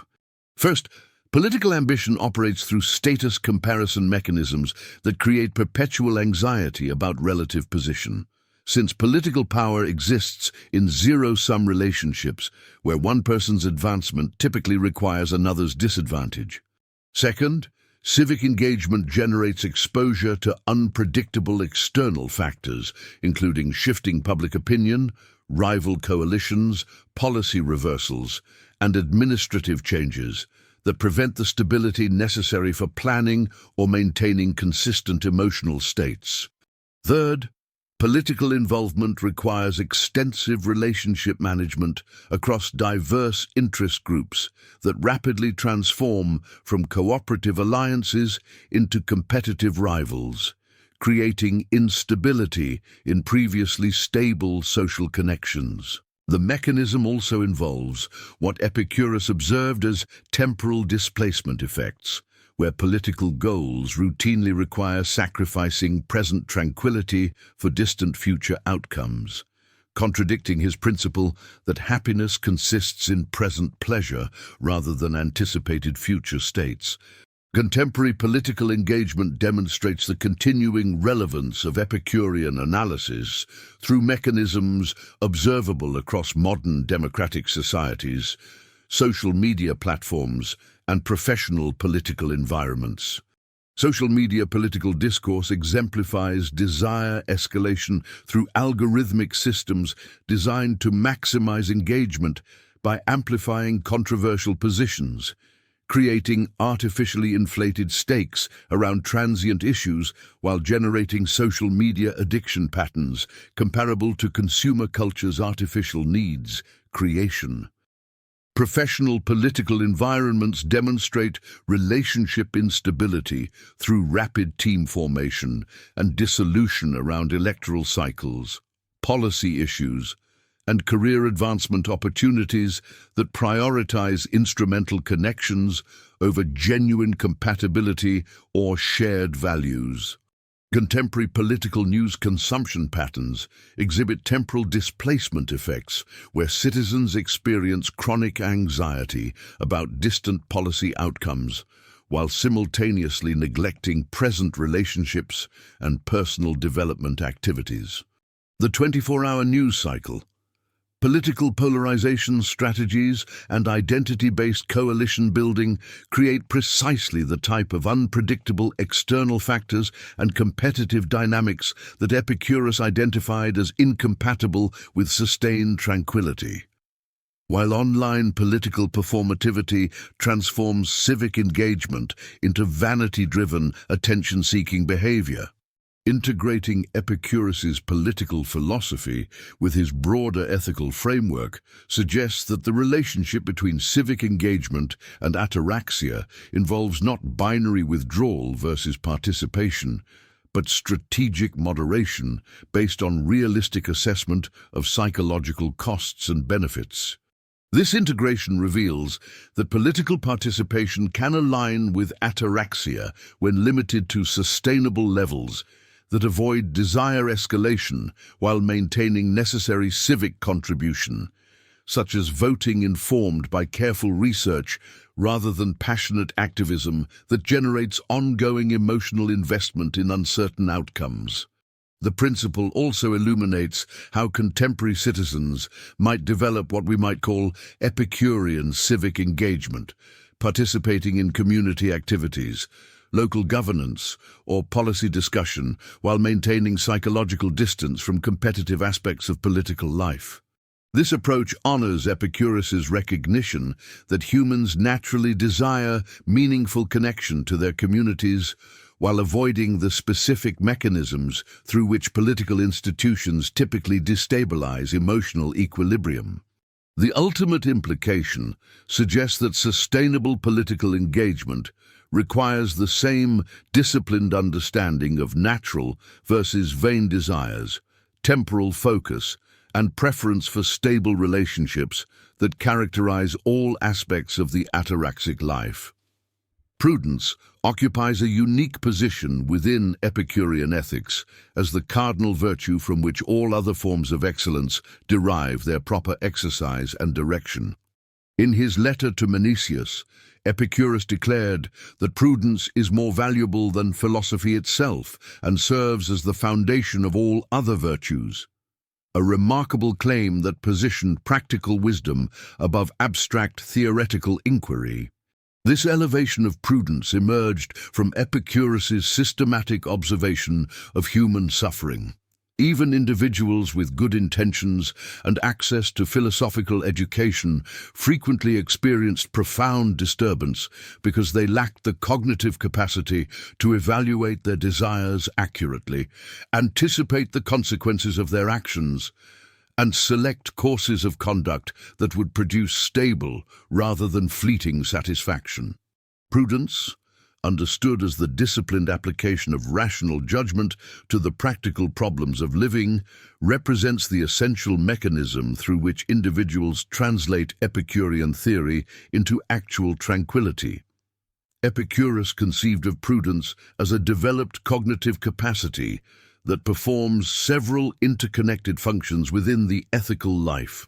First, prudence enables individuals to distinguish natural and necessary desires from those that are merely natural or entirely vain, a discrimination that requires careful analysis of one's motivational states and honest assessment of which satisfactions genuinely contribute to well-being.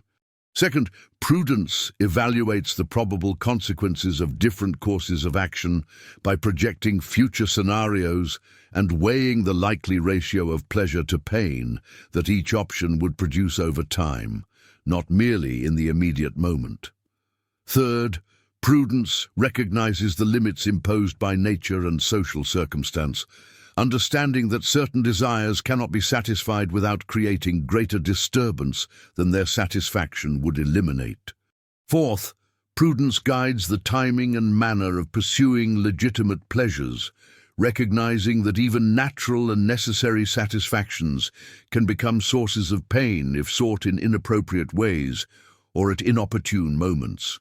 This comprehensive evaluative function makes prudence the charioteer of all virtues, directing courage, justice, temperance, and friendship toward their proper objects and appropriate expressions. Prudence operates through deliberate cognitive practices that become habitual through repeated exercise, transforming reactive decision-making into reflective choice guided by rational principles. When confronted with a desire or opportunity for action, the prudent individual pauses to examine the nature of the satisfaction being sought and considers whether pursuing it aligns with the goal of stable pleasure. If someone feels the impulse to pursue social status through expensive displays of wealth, prudence prompts systematic analysis. Is this desire natural and necessary? Or does it arise from false beliefs about what constitutes genuine security and happiness? What are the probable consequences of dedicating resources to status competition? Will the temporary satisfaction of recognition outweigh the ongoing anxiety of maintaining appearances and the practical burdens of sustaining an elevated lifestyle? Could the same resources produce more stable satisfaction if directed towards strengthening friendships, securing basic necessities, or creating conditions for philosophical study? This evaluative process transforms impulsive reaction into considered judgment, allowing individuals to select actions that harmonize with natural limits and produce enduring rather than fleeting contentment. Contemporary research in behavioral economics and decision science confirms Epicurus's insight that many forms of human suffering result from predictable failures of practical reasoning rather than unavoidable external circumstances. Cognitive biases such as present bias, the tendency to overvalue immediate rewards while discounting future consequences, lead individuals to make choices that produce short-term satisfaction at the cost of long-term well-being. Precisely the pattern Epicurus identified when he warned against pursuing kinetic pleasures that undermine stable tranquility. The sunk cost fallacy causes people to persist in unproductive endeavors because they have already invested resources, even when prudent analysis would recommend abandoning the course and redirecting effort toward more promising opportunities. Loss aversion generates excessive risk avoidance and prevents individuals from making beneficial changes because the pain of potential loss weighs more heavily than the pleasure of equivalent gain. Modern therapeutic approaches increasingly incorporate training in reflective decision-making that closely parallels Epicurean prudence. Cognitive behavioral therapy teaches individuals to examine the thoughts underlying emotional responses and evaluate whether their beliefs and anticipated outcomes are realistic, while mindfulness-based interventions cultivate the capacity to pause between impulse and action, creating space for rational deliberation. Understanding prudence as the greatest virtue reveals how Epicurean ethics integrates rational analysis with the pursuit of pleasure, countering the persistent misinterpretation that Epicureanism advocates unreflective gratification of immediate desires. Prudence demonstrates that pleasure itself, understood as the absence of pain and the presence of stable satisfaction, requires sophisticated cognitive work, distinguishing genuine from apparent goods, evaluating trade-offs between competing satisfactions, recognizing the interconnection between present choices and future states, and developing the self-discipline to forego lesser pleasures in favor of more reliable and enduring contentment. The cultivation of prudence explains how Epicurean ethics produces both individual tranquility and social harmony. Prudent individuals recognize that dishonest, unjust, or exploitative behavior inevitably generates disturbance through fear of detection, damage to reputation, and disruption of the cooperative relationships necessary for security. Prudence reveals that the path to ataraxia lies not in the maximization of intense stimulation or the acquisition of unlimited resources, but in the careful calibration of desire to natural capacity and the disciplined selection of actions that promote stable pleasure. This integrative function positions prudence as the indispensable foundation for all other Epicurean virtues and the essential cognitive capacity through which philosophical understanding transforms into actual well-being. Epicurus elevated gratitude to a central ethical practice within his broader philosophy of pleasure, recognizing that appreciation functions as a sophisticated mechanism for stabilizing the tranquil state of ataraxia that defines human flourishing. His surviving correspondence consistently emphasizes gratitude for essential satisfactions, simple nourishment, reliable friendships, and the predictable order of natural processes as fundamental practices that anchor consciousness in present adequacy rather than in perpetual pursuit of undefined future acquisitions. This emphasis on gratitude emerges directly from his understanding that the mind's tendency toward endless comparison and acquisition creates precisely the type of unnecessary disturbance that undermines the stable pleasure achievable through rational desire management. Through gratitude practices, Epicurus observed that individuals systematically interrupt the psychological patterns of anxiety and dissatisfaction that prevent them from recognizing and enjoying their current satisfactions. Within the Epicurean theoretical framework, gratitude operates as both an emotional discipline and a cognitive technique that redirects attention from the natural human tendency toward endless desire, toward recognition of present sufficiency. His letters to friends consistently describe gratitude practices involving systematic acknowledgement of daily satisfactions. The simple pleasure of adequate food, the stability provided by trustworthy companions, and the psychological comfort derived from understanding natural processes through rational investigation. This practice of gratitude specifically targets what Epicurus identified as the mind's propensity to overlook current satisfactions while fixating on perceived lacks and future acquisitions. The theoretical foundation rests on his understanding that pleasure consists not merely in achieving desires, but in the psychological state achieved when awareness shifts from perpetual seeking to appreciative recognition of what one already possesses. Gratitude functions as the conscious practice that creates this shift in awareness, transforming the mind from its default state of restless seeking into a deliberate posture of appreciative recognition. The operational mechanisms of gratitude within Epicurean practice involve systematic attention training that interrupts cycles of comparison, dissatisfaction, and anxiety through deliberate recognition of present satisfactions. Contemporary psychological research confirms these mechanisms, demonstrating that gratitude practices measurably reduce stress hormones while increasing production of neurotransmitters associated with well-being, reflecting the physiological basis for Epicurean observations about gratitude's stabilizing effects. The practice involves deliberately shifting cognitive focus from unfulfilled desires toward acknowledgement of current satisfactions, thereby disrupting the psychological patterns that generate unnecessary disturbance and anxiety.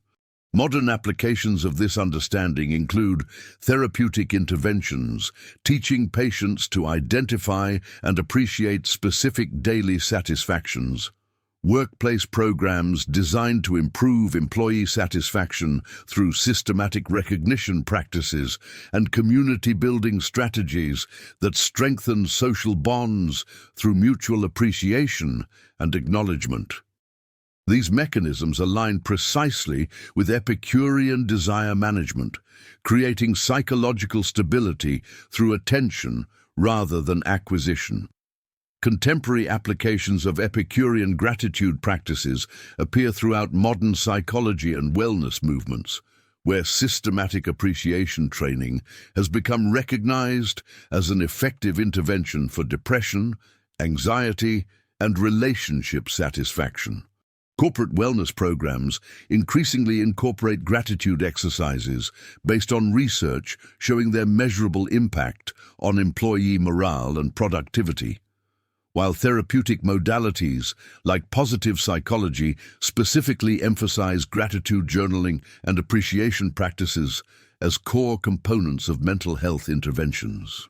Educational institutions implement gratitude curricula designed to improve student resilience and academic performance, while healthcare systems increasingly recognize the role of appreciation practices in patient recovery and family caregiver well-being. Social media platforms promoting mindfulness and gratitude reflect contemporary recognition of these ancient practices. Value, though often stripped of their philosophical foundation, the widespread adoption of gratitude practices across contemporary settings validates Epicurean insights while demonstrating how his understanding of pleasure and tranquility remains relevant to addressing modern psychological challenges. Understanding gratitude's role within Epicurean ethics clarifies how emotional discipline complements rational desire management to create the stable pleasure that constitutes human flourishing. This recognition reveals gratitude as one of the sophisticated techniques Epicurus developed for achieving ataraxia through systematic practice rather than mere theoretical understanding. The integration of gratitude with Epicurean atomism and desire theory demonstrates how his philosophy provides comprehensive strategies for addressing the psychological patterns that generate unnecessary disturbance in human life. Contemporary research confirming the effectiveness of gratitude practices validates Epicurean psychological insights while demonstrating the continuing relevance of his approach to achieving stable happiness through disciplined attention and appreciation. This connection between ancient philosophical wisdom and modern empirical findings exemplifies how Epicurean philosophy offers practical tools for addressing fundamental aspects of human experience that remain unchanged across millennia. Epicurus positioned intellectual inquiry as one of the most reliable sources of pleasure available to human beings, a stance that emerges naturally from his atomist understanding of reality and his analysis of how desires function within the psyche. Through his extensive writings across physics, ethics, and theology, Epicurus demonstrated how systematic contemplation creates a form of joy that remains stable regardless of external circumstances, precisely because intellectual satisfaction depends upon internal cognitive processes rather than fluctuating material conditions. This emphasis on cognitive pleasure reflects Epicurus's broader commitment to understanding natural processes as a means of liberation, particularly his conviction that ignorance generates much of the emotional disturbance that prevents ataraxian tranquility. The theoretical framework underlying intellectual pleasure operates through several interconnected mechanisms within Epicurean psychology, beginning with the natural human capacity for curiosity that seeks coherence and understanding of observable phenomena. Intellectual inquiry satisfies what Epicurus identified as natural desires for knowledge, while simultaneously eliminating vain desires that arise from misconceptions about reality, creating a compound pleasure where learning simultaneously reduces psychological disturbance.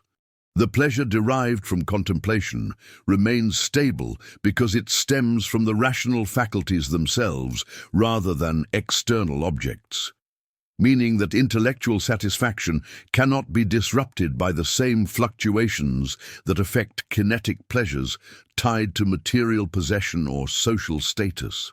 This stability emerges from the internal nature of cognitive processes, where understanding creates persistent pleasure that remains available regardless of changing circumstances. The operational mechanisms of intellectual pleasure function through a systematic process where contemplation leads to clarity about natural processes, which in turn eliminates fears rooted in misunderstanding and superstition. When individuals understand that earthquakes result from natural geological forces rather than divine punishment, for example, the terror associated with seismic events transforms into manageable risk assessment rather than existential dread. This cognitive liberation extends to understanding mortality, social dynamics, and the material world, creating what Epicurus called katastematic pleasures that exist as ongoing states of clarity rather than momentary sensations. The garden community exemplified these mechanisms through collective study, shared meals, and philosophical discussion that generated both intellectual satisfaction and social stability simultaneously. Contemporary applications of Epicurean intellectual pleasure become apparent when examining the contrast between deep, scholarly inquiry and the shallow information consumption encouraged by digital platforms designed for rapid engagement rather than sustained comprehension. While deep reading of philosophical texts, scientific research, or historical analysis creates the stable cognitive satisfaction that Epicurus valued, Social media algorithms prioritize content that generates immediate emotional reactions through outrage, entertainment, or validation-seeking behaviors. This divergence illuminates why modern societies experience epidemic levels of anxiety, depression, and social fragmentation despite unprecedented access to information, suggesting that quality of intellectual engagement matters more than quantity of available data for psychological well-being. The integration of intellectual pleasure with previous Epicurean concepts reveals how knowledge, tranquility, and ethical practice become mutually reinforcing elements within his philosophical system, where understanding reality enables more accurate desire evaluation, which in turn facilitates the stable friendships that provide security and meaning. Intellectual inquiry eliminates the fears that create unnecessary desires, while providing the rational foundations for making prudent choices that optimize long-term satisfaction rather than immediate gratification. This synthesis demonstrates how Epicurean philosophy creates a coherent worldview where contemplating nature serves not merely as academic exercise, but as practical means of achieving the Ataraxian state that represents the highest human good, making intellectual discipline both path and destination within the pursuit of tranquil freedom. Epicurus's sophisticated analysis of pain and suffering represents one of his most practically significant contributions to human flourishing, revealing that tranquility remains achievable even under severe physical duress.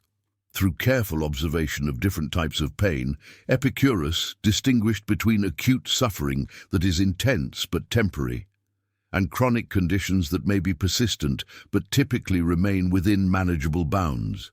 His correspondence from his final months, written while enduring excruciating kidney stones, demonstrates this philosophy under the ultimate test, as he continued to advise friends, maintain his garden community, and experience genuine contentment despite severe physical limitation. This analysis fundamentally challenges the assumption that physical suffering necessarily destroys psychological well-being. The theoretical framework underlying Epicurus's pain management centers on his understanding that suffering exists primarily as a cognitive and emotional phenomenon, rather than purely as sensory input. Drawing from his atomist physics, Epicurus argued that while atoms carry sensory information, consciousness processes and interprets these signals through complex mental operations involving memory, expectation, and judgment.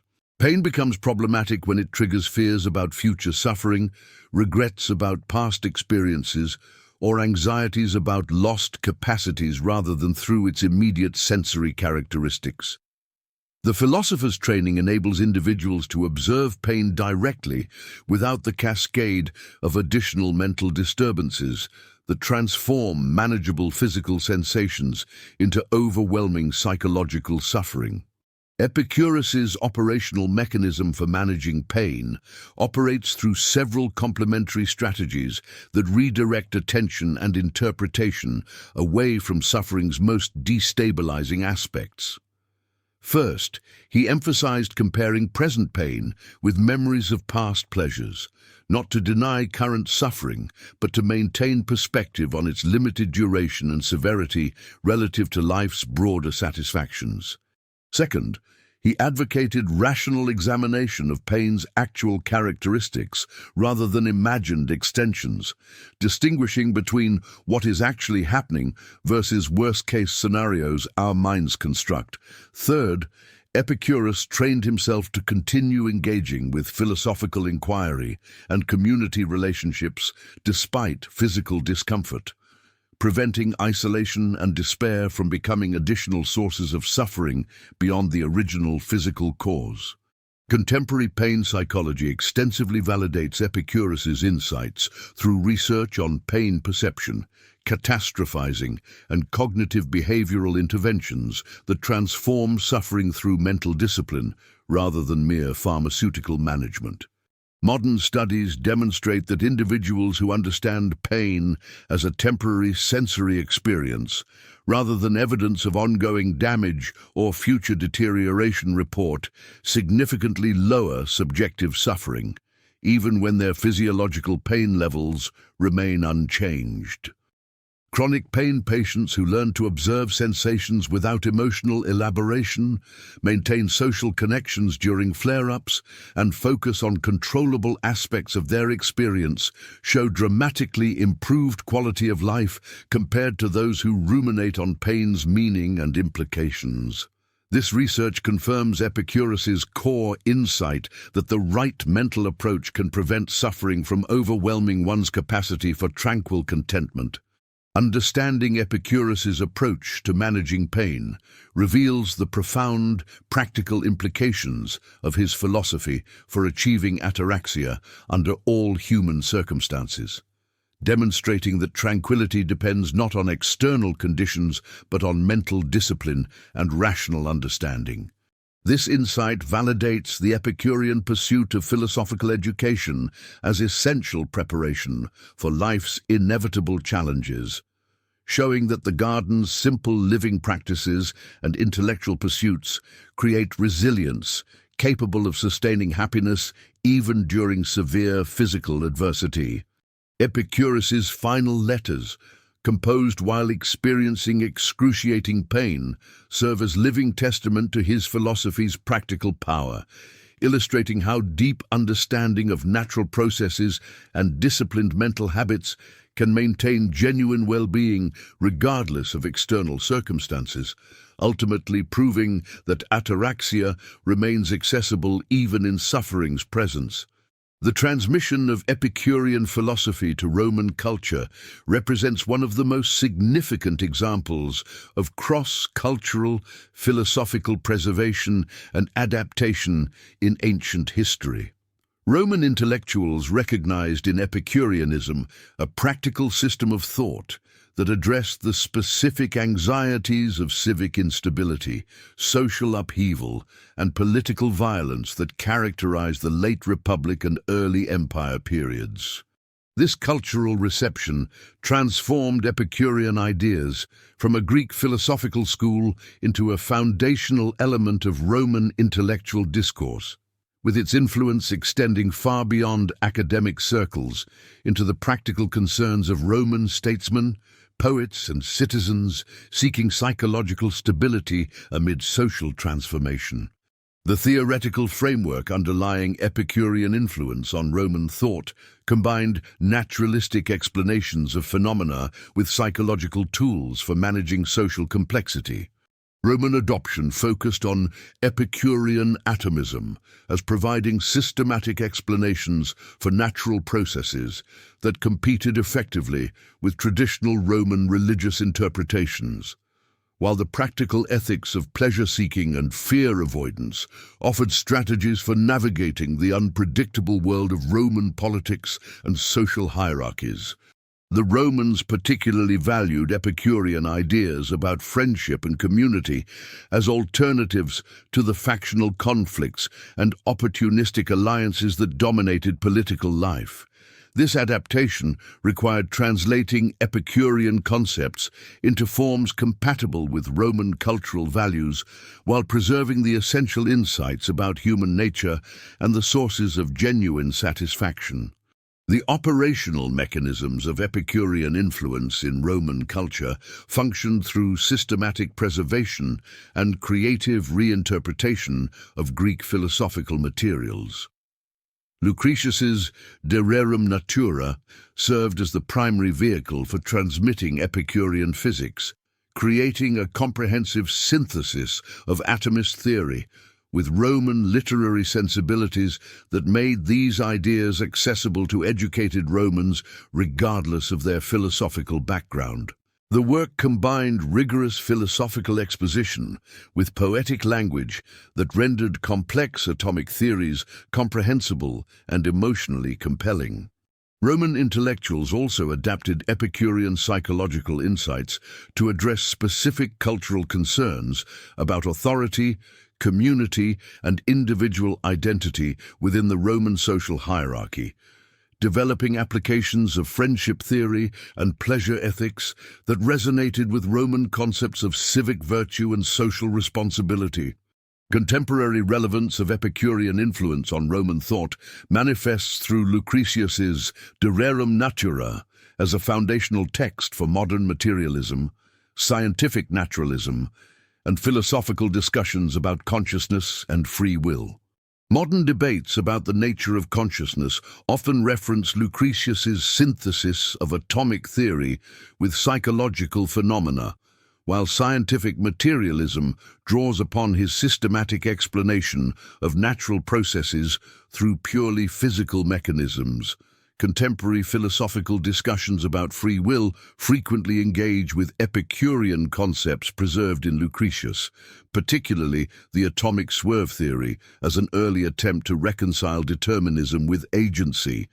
Environmental philosophy and climate science utilize Lucretius's naturalistic explanations as historical precedents for understanding natural systems through empirical observation rather than supernatural causation.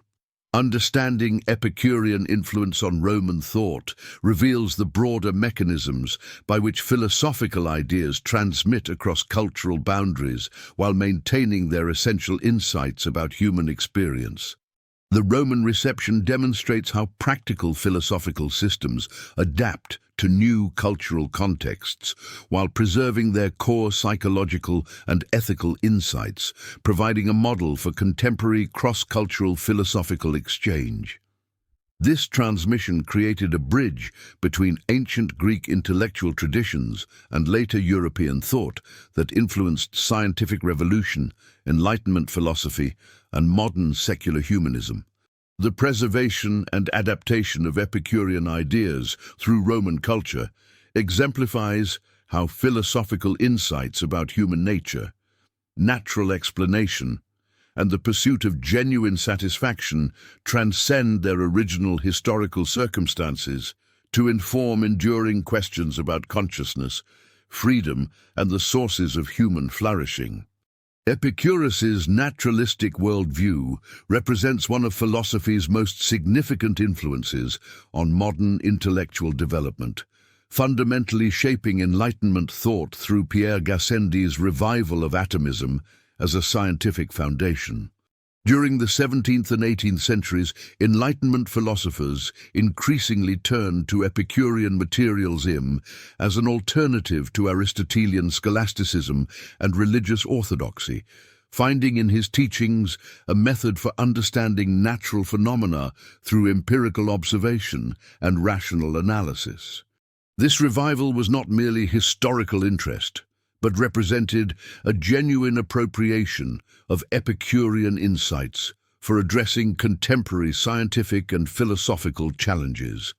The Enlightenment's embrace of Epicureanism marked a decisive shift towards secular reasoning and evidence-based approaches to understanding both natural and human phenomena.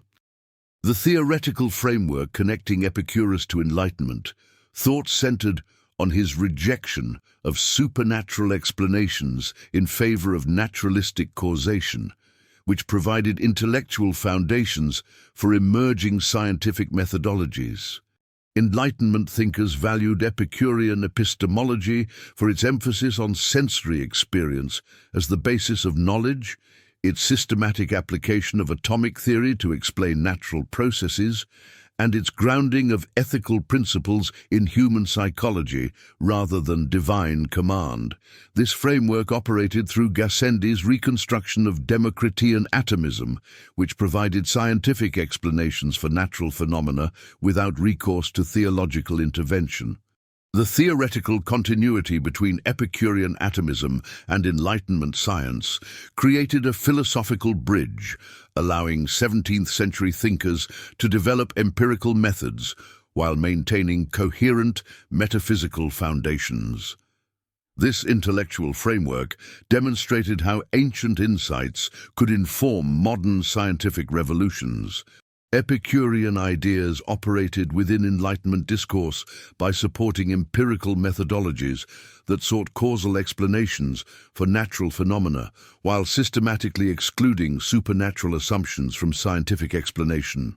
The mechanism of this influence functioned through Gassendi's rearticulation of atomic theory as a scientific foundation, which provided explanatory power for understanding chemical reactions, biological processes, and physical phenomena through material interactions.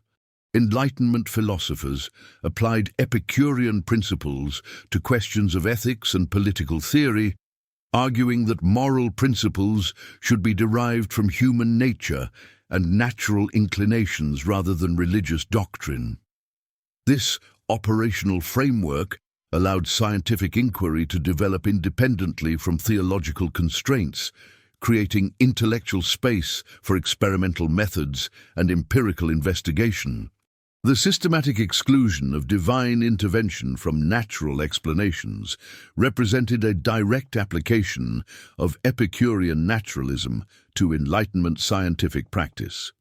Contemporary applications of Epicurean influence on Enlightenment thought appear in modern debates about scientific materialism, secular ethics, and empiricist approaches to knowledge acquisition.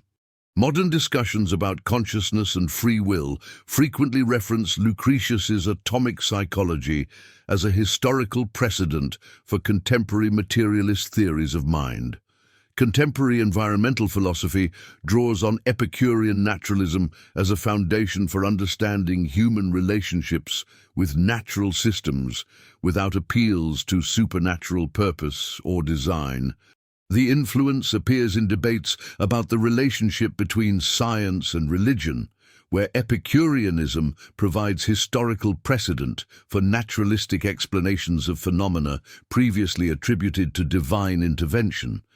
These contemporary applications demonstrate how Epicurean Enlightenment connections continue informing current intellectual discussions about scientific methodology, ethical foundations, and the relationship between human understanding and natural reality. This historical legacy reveals how Epicurus's thought anticipated key developments in Western scientific and ethical traditions, demonstrating the prophetic nature of his naturalistic approach to understanding human experience and natural phenomena. The continuity between Epicurean atomism and modern scientific materialism shows how ancient insights about the fundamental nature of reality continue providing conceptual foundations for contemporary physics, chemistry, and biology. Epicurean emphasis on empirical observation and rational analysis established methodological principles that became central to scientific revolution and continue guiding contemporary research practices. The rejection of supernatural explanations in favor of natural causation, first articulated by Epicurus, established intellectual precedents that enabled the development of modern scientific disciplines. This enduring influence demonstrates how profound philosophical insights can transcend their historical context to shape fundamental aspects of human understanding across centuries of intellectual development. Epicurus's atomistic physics established a methodological framework that resonates profoundly with contemporary scientific materialism, demonstrating how natural explanations can account for complex phenomena through the motion and interaction of fundamental particles. While his specific conception of atoms differs dramatically from modern quantum field theory and particle physics, the methodological commitment to eliminating supernatural causation and replacing it with material interactions represents a foundational insight that continues to shape scientific inquiry. This naturalistic approach to understanding reality emerged from Epicurus's systematic observation that complex phenomena consistently display patterns that can be explained through the motion and combination of smaller units. The intellectual courage required to reject divine intervention as explanatory principle while maintaining confidence in natural causation, created a template for empirical investigation that would ultimately prove more productive than appeals to supernatural agency. The theoretical framework underlying Epicurean atomism operates through the principle that all observable phenomena result from the motion, collision, and combination of indivisible particles possessing only the most basic physical properties of size, shape, and motion capacity. Epicurus argued that this materialist foundation eliminates the explanatory need for divine intervention, moral purpose, or supernatural causation, while providing sufficient conceptual tools to understand complex natural processes. This methodological naturalism removes intelligent design explanations from consideration and replaces them with mechanistic causation derived from the inherent properties and behaviors of material constituents. The philosophical commitment to understanding phenomena through immanent rather than transcendent causes creates an investigative approach that privileges empirical observation, mathematical description, and systematic experimentation over appeals to divine will or purposive explanation. Contemporary physics demonstrates this methodology through particle accelerator experiments, revealing how fundamental interactions emerge from quantum field excitations and how macroscopic properties arise from microscopic material configurations. Chemistry operates through the orbital mechanics and bonding properties of electron clouds around atomic nuclei, explaining molecular behavior without recourse to vital forces or mystical properties. Neuroscience locates consciousness and mental phenomena within the electrical and chemical activities of neuronal networks, attributing cognitive functions to synaptic transmission and neurotransmitter dynamics rather than immaterial soul or spirit. Laboratory procedures systematically test hypotheses about material causation. Experimental methods probe the boundaries of natural explanation, and theoretical frameworks develop mathematical models that predict and explain observed phenomena through purely material mechanisms. Modern philosophical debates about consciousness exemplify this continuity through discussions about whether subjective experience can be fully explained through neural processes or requires additional non-physical components. Free will controversies examine whether deterministic material processes can account for choice and agency, or whether quantum indeterminacy provides space for authentic human freedom. Biological debates about the nature of life continue to explore whether cellular processes can be understood through chemistry alone or require irreducible vital principles. Environmental science investigates ecosystem interactions through material and energy flows without appeals to natural purpose or cosmic design. Climate research analyzes atmospheric systems through chemical and physical processes while rejecting supernatural causation for weather patterns and environmental change.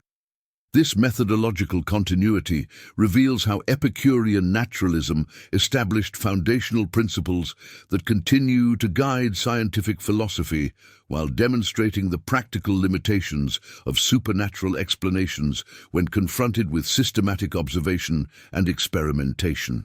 The commitment to material causation and empirical investigation that Epicurus pioneered provides intellectual tools for addressing contemporary challenges in consciousness studies, environmental science, and technological ethics, while maintaining appropriate epistemic humility about the limitations of current knowledge.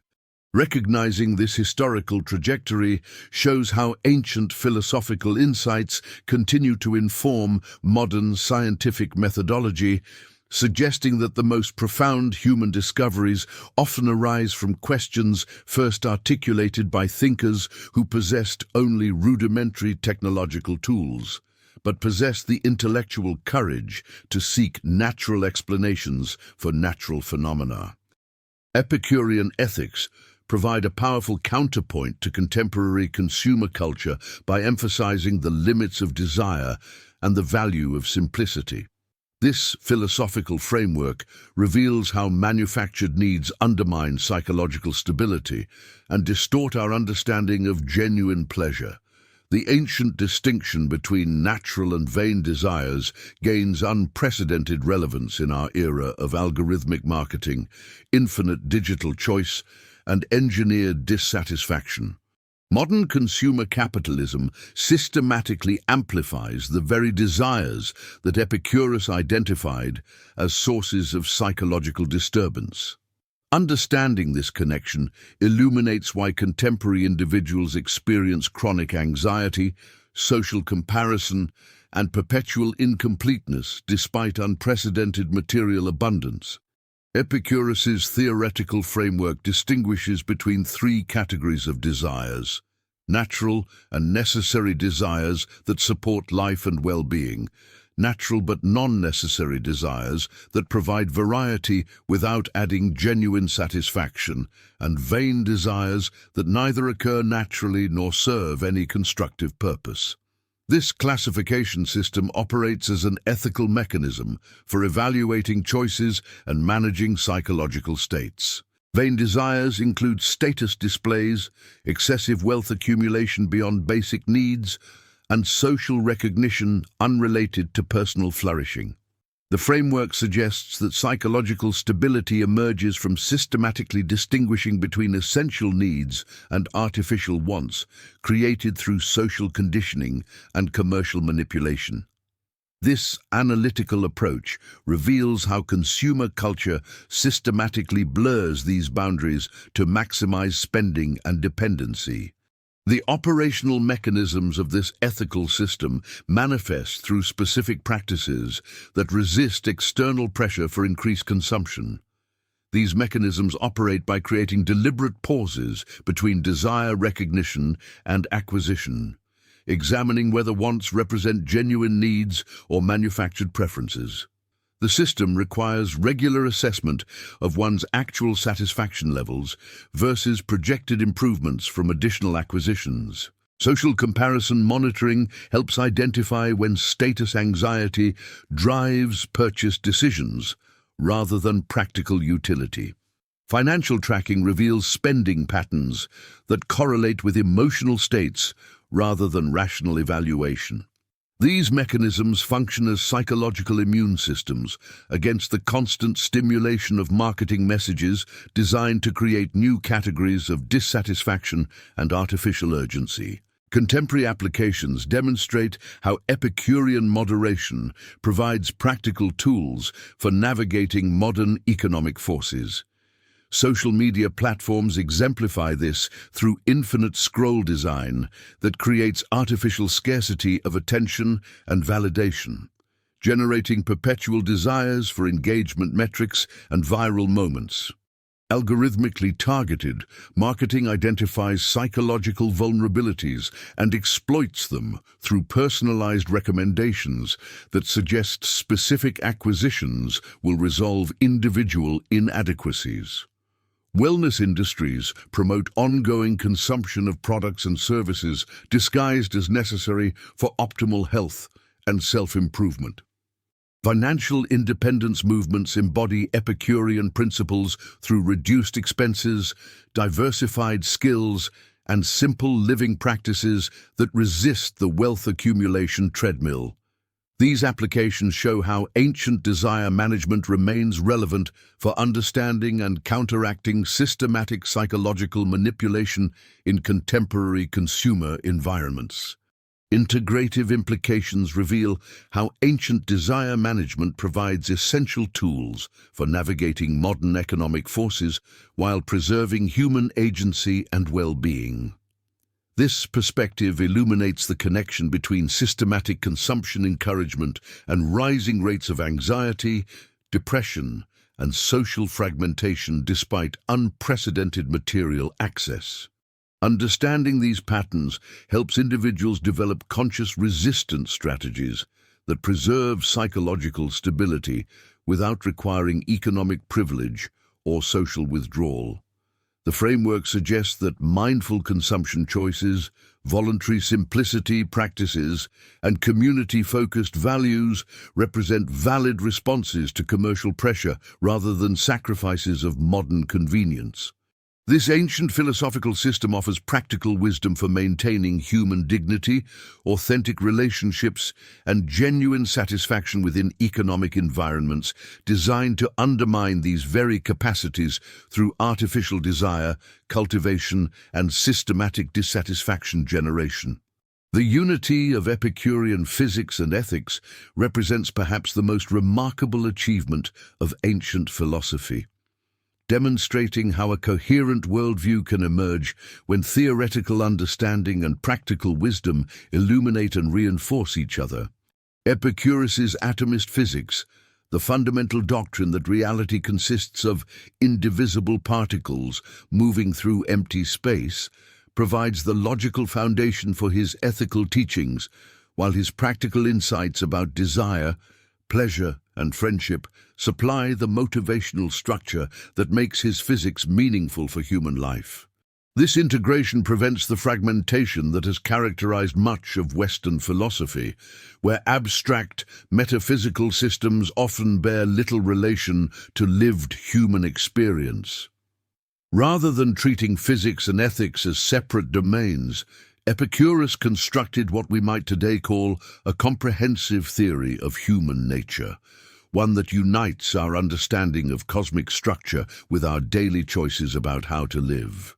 The theoretical framework supporting this unity rests on several interconnected propositions that form a systematic web of meaning and implication.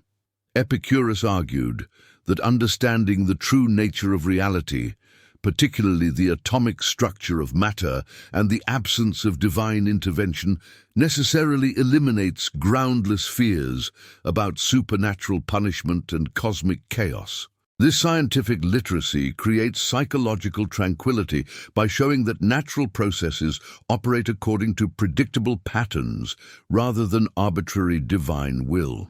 The same understanding reveals that human desires function within these natural boundaries, making it possible to distinguish between necessary, vain, and kinetic pleasures with genuine accuracy. When fear diminishes through scientific understanding, ethical decision-making becomes clearer because choices can be evaluated according to their actual consequences rather than imagined threats or false promises. This rational foundation enables individuals to pursue stable pleasure, katastematic satisfaction through friendships, simple living, and intellectual inquiry, rather than chasing temporary excitement that requires ever-increasing stimulation. The operational mechanisms through which Epicurean physics and ethics reinforce each other create multiple feedback loops that strengthen the entire system. The atomic swerve, the inherent indeterminacy within material reality, provides the basis for human freedom while simultaneously challenging deterministic fatalism that would undermine ethical responsibility. Understanding that natural processes, including human thought processes, involve random elements allows individuals to take realistic control over their choices without being paralyzed by either determinism or chaotic randomness. The classification of desires into necessary, vain, and kinetic categories operates through the physics of satisfaction.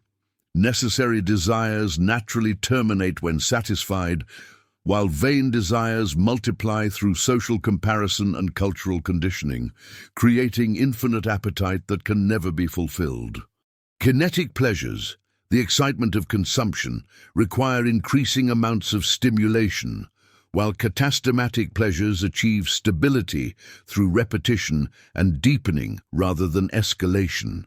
Prudence functions as the faculty that connects scientific understanding with practical judgment, enabling individuals to evaluate desires according to their true consequences rather than surface appearances or cultural expectations.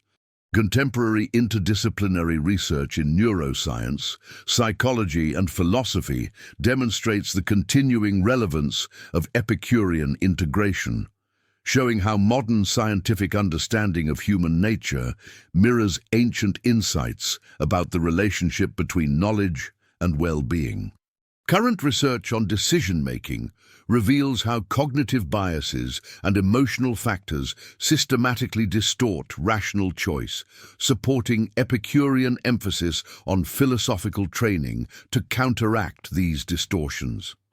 Studies in positive psychology demonstrate that social connection and meaningful activity produce more stable satisfaction than material consumption or status seeking, confirming the practical superiority of friendship and intellectual engagement over vain desires. Neuroscience research showing how understanding reduces anxiety validates Epicurean claims that knowledge of natural processes eliminates groundless fears. The integration of biological and psychological understanding in modern medicine, treating both physical and mental health as interconnected phenomena, echoes Epicurean recognition that human flourishing requires comprehensive attention to natural processes and social relationships. Contemporary environmental science, which models human activity within natural systems rather than treating society as separate from ecology, reflects Epicurean understanding that ethical choices must align with material realities rather than wishful thinking. The enduring power of Epicurean synthesis lies in its demonstration that human flourishing requires coherence between understanding reality and living ethically, rather than treating these as separate questions requiring separate solutions. This integrated approach prevents the contemporary fragmentation that often leaves individuals with scientific knowledge that doesn't inform daily choices, or ethical commitments that contradict natural processes and material constraints. Epicurus showed that understanding atomic physics matters for human happiness because it eliminates fears and enables rational desire management, while ethical reflection matters for physics because it shows why accurate knowledge of natural processes serves human purposes. The unity of his system provides a model for contemporary attempts to bridge scientific and humanistic understanding, demonstrating that comprehensive human education must integrate empirical knowledge with practical wisdom about how to live well.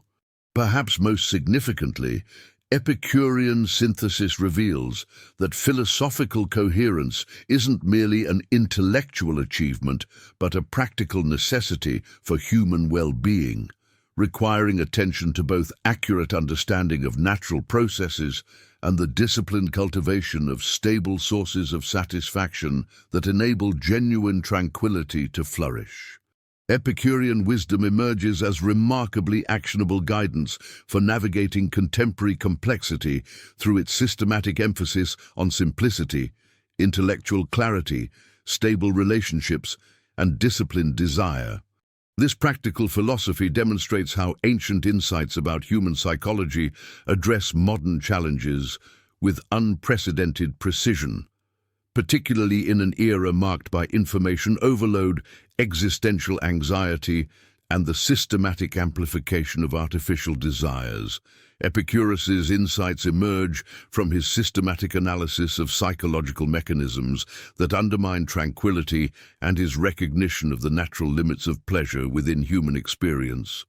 Understanding these mechanisms provides contemporary individuals with intellectual tools for evaluating choices based on long-term consequences rather than cultural expectations or fleeting impulses.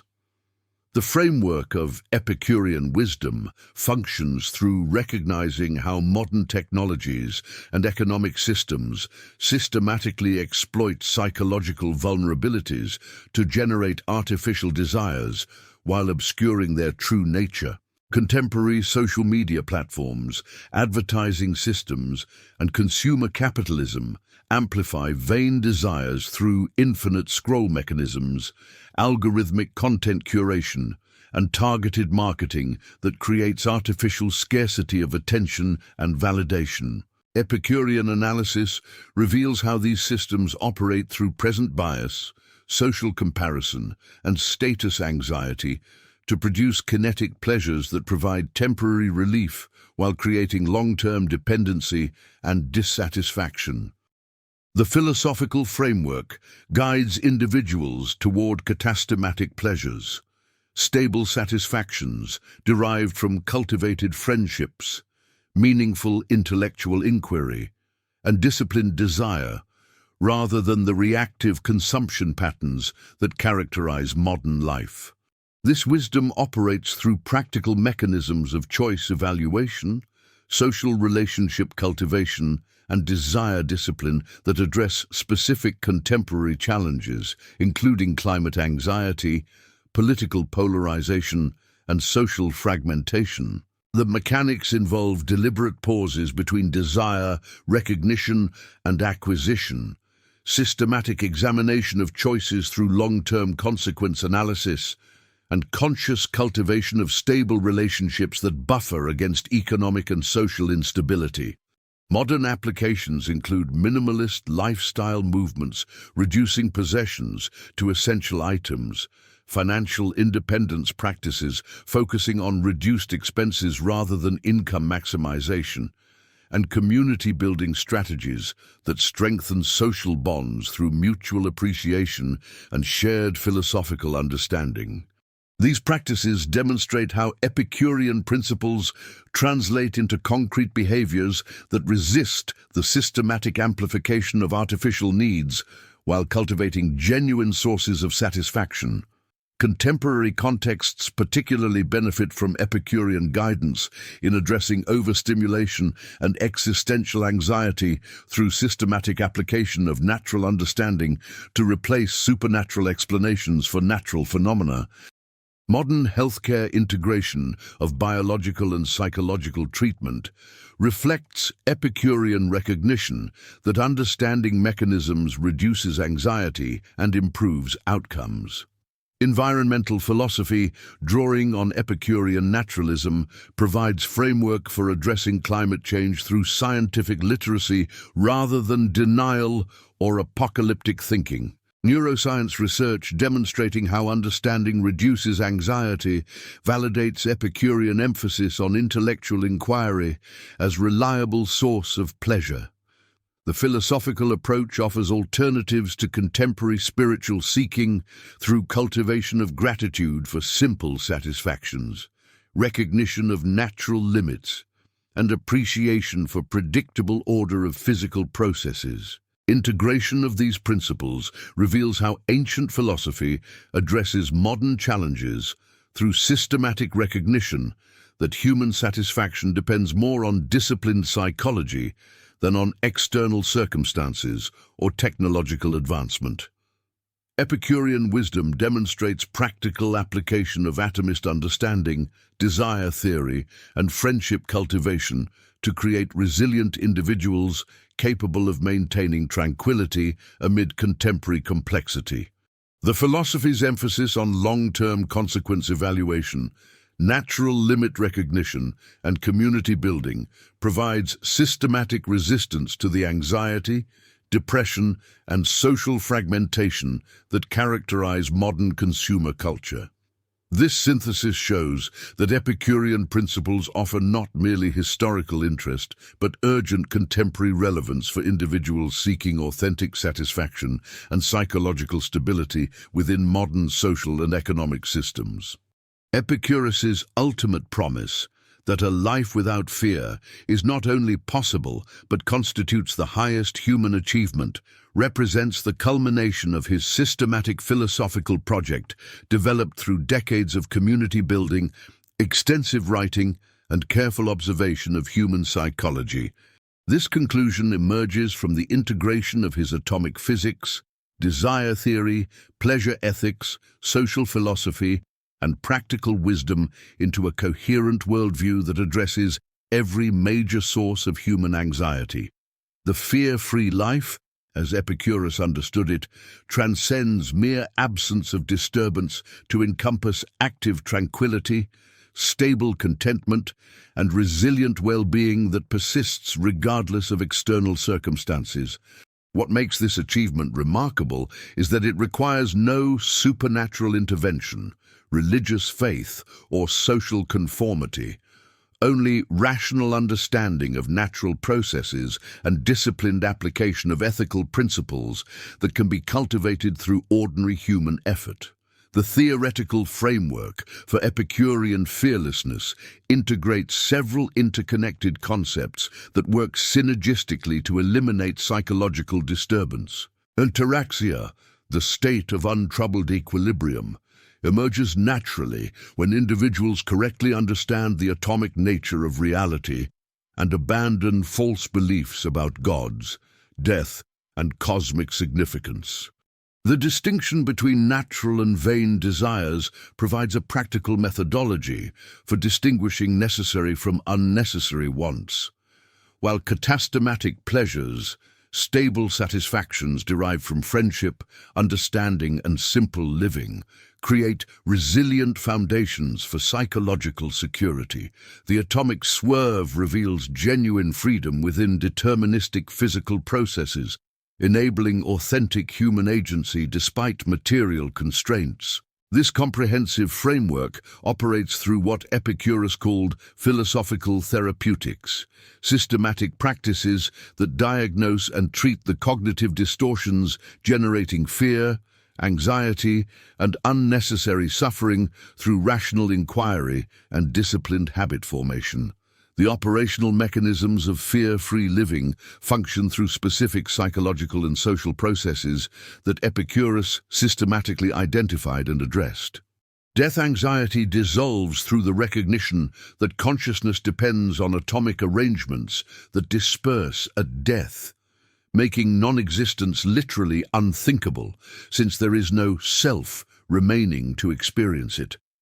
Divine fear ends when one understands gods as happy beings living in interatomic spaces who neither need nor desire human attention or judgment.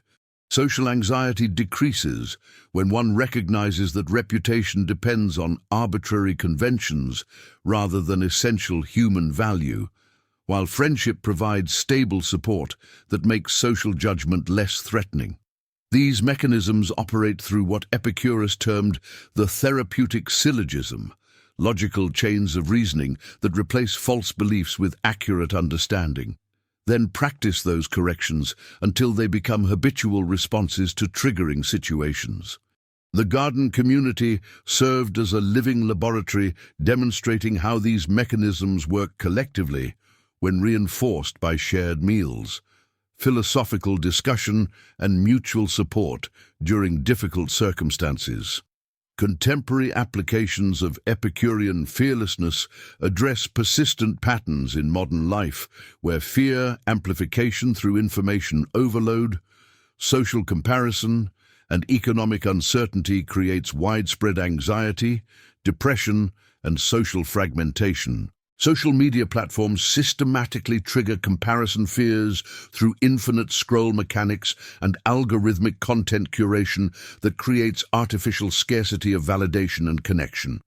While consumer capitalism amplifies vain desires through advertising that promises transformation through acquisition, yet delivers only temporary satisfaction. Climate anxiety, political polarization, health concerns, and career uncertainty generate paralyzing fears that Epicurean practices can address through natural understanding, replacing supernatural explanations, practical preparation replacing catastrophic thinking, and community support replacing isolation. The current mental health crisis, despite unprecedented access to information and material resources, demonstrates that psychological security comes not from external accumulation, but from internal understanding and social connection, precisely what Epicurus identified as the sources of genuine ataraxia.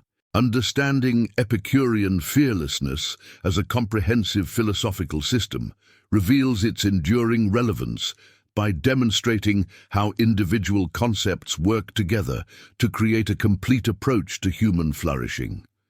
His integration of physics and ethics shows that practical wisdom emerges naturally from accurate understanding of natural processes, while his desire theory provides clear guidance for distinguishing authentic from artificial needs.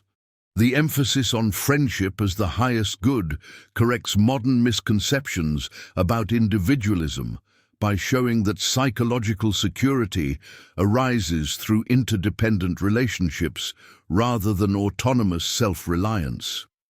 His simple living practices anticipate contemporary concerns about consumerism and sustainability, while providing viable alternatives that enhance rather than compromise well-being. Most significantly, Epicurus demonstrates that philosophy serves not as academic exercise, but as practical therapeutics for addressing the fundamental challenges of human existence, fear, suffering, and the search for meaning, through methods available to any person willing to engage in systematic rational inquiry and disciplined ethical practice.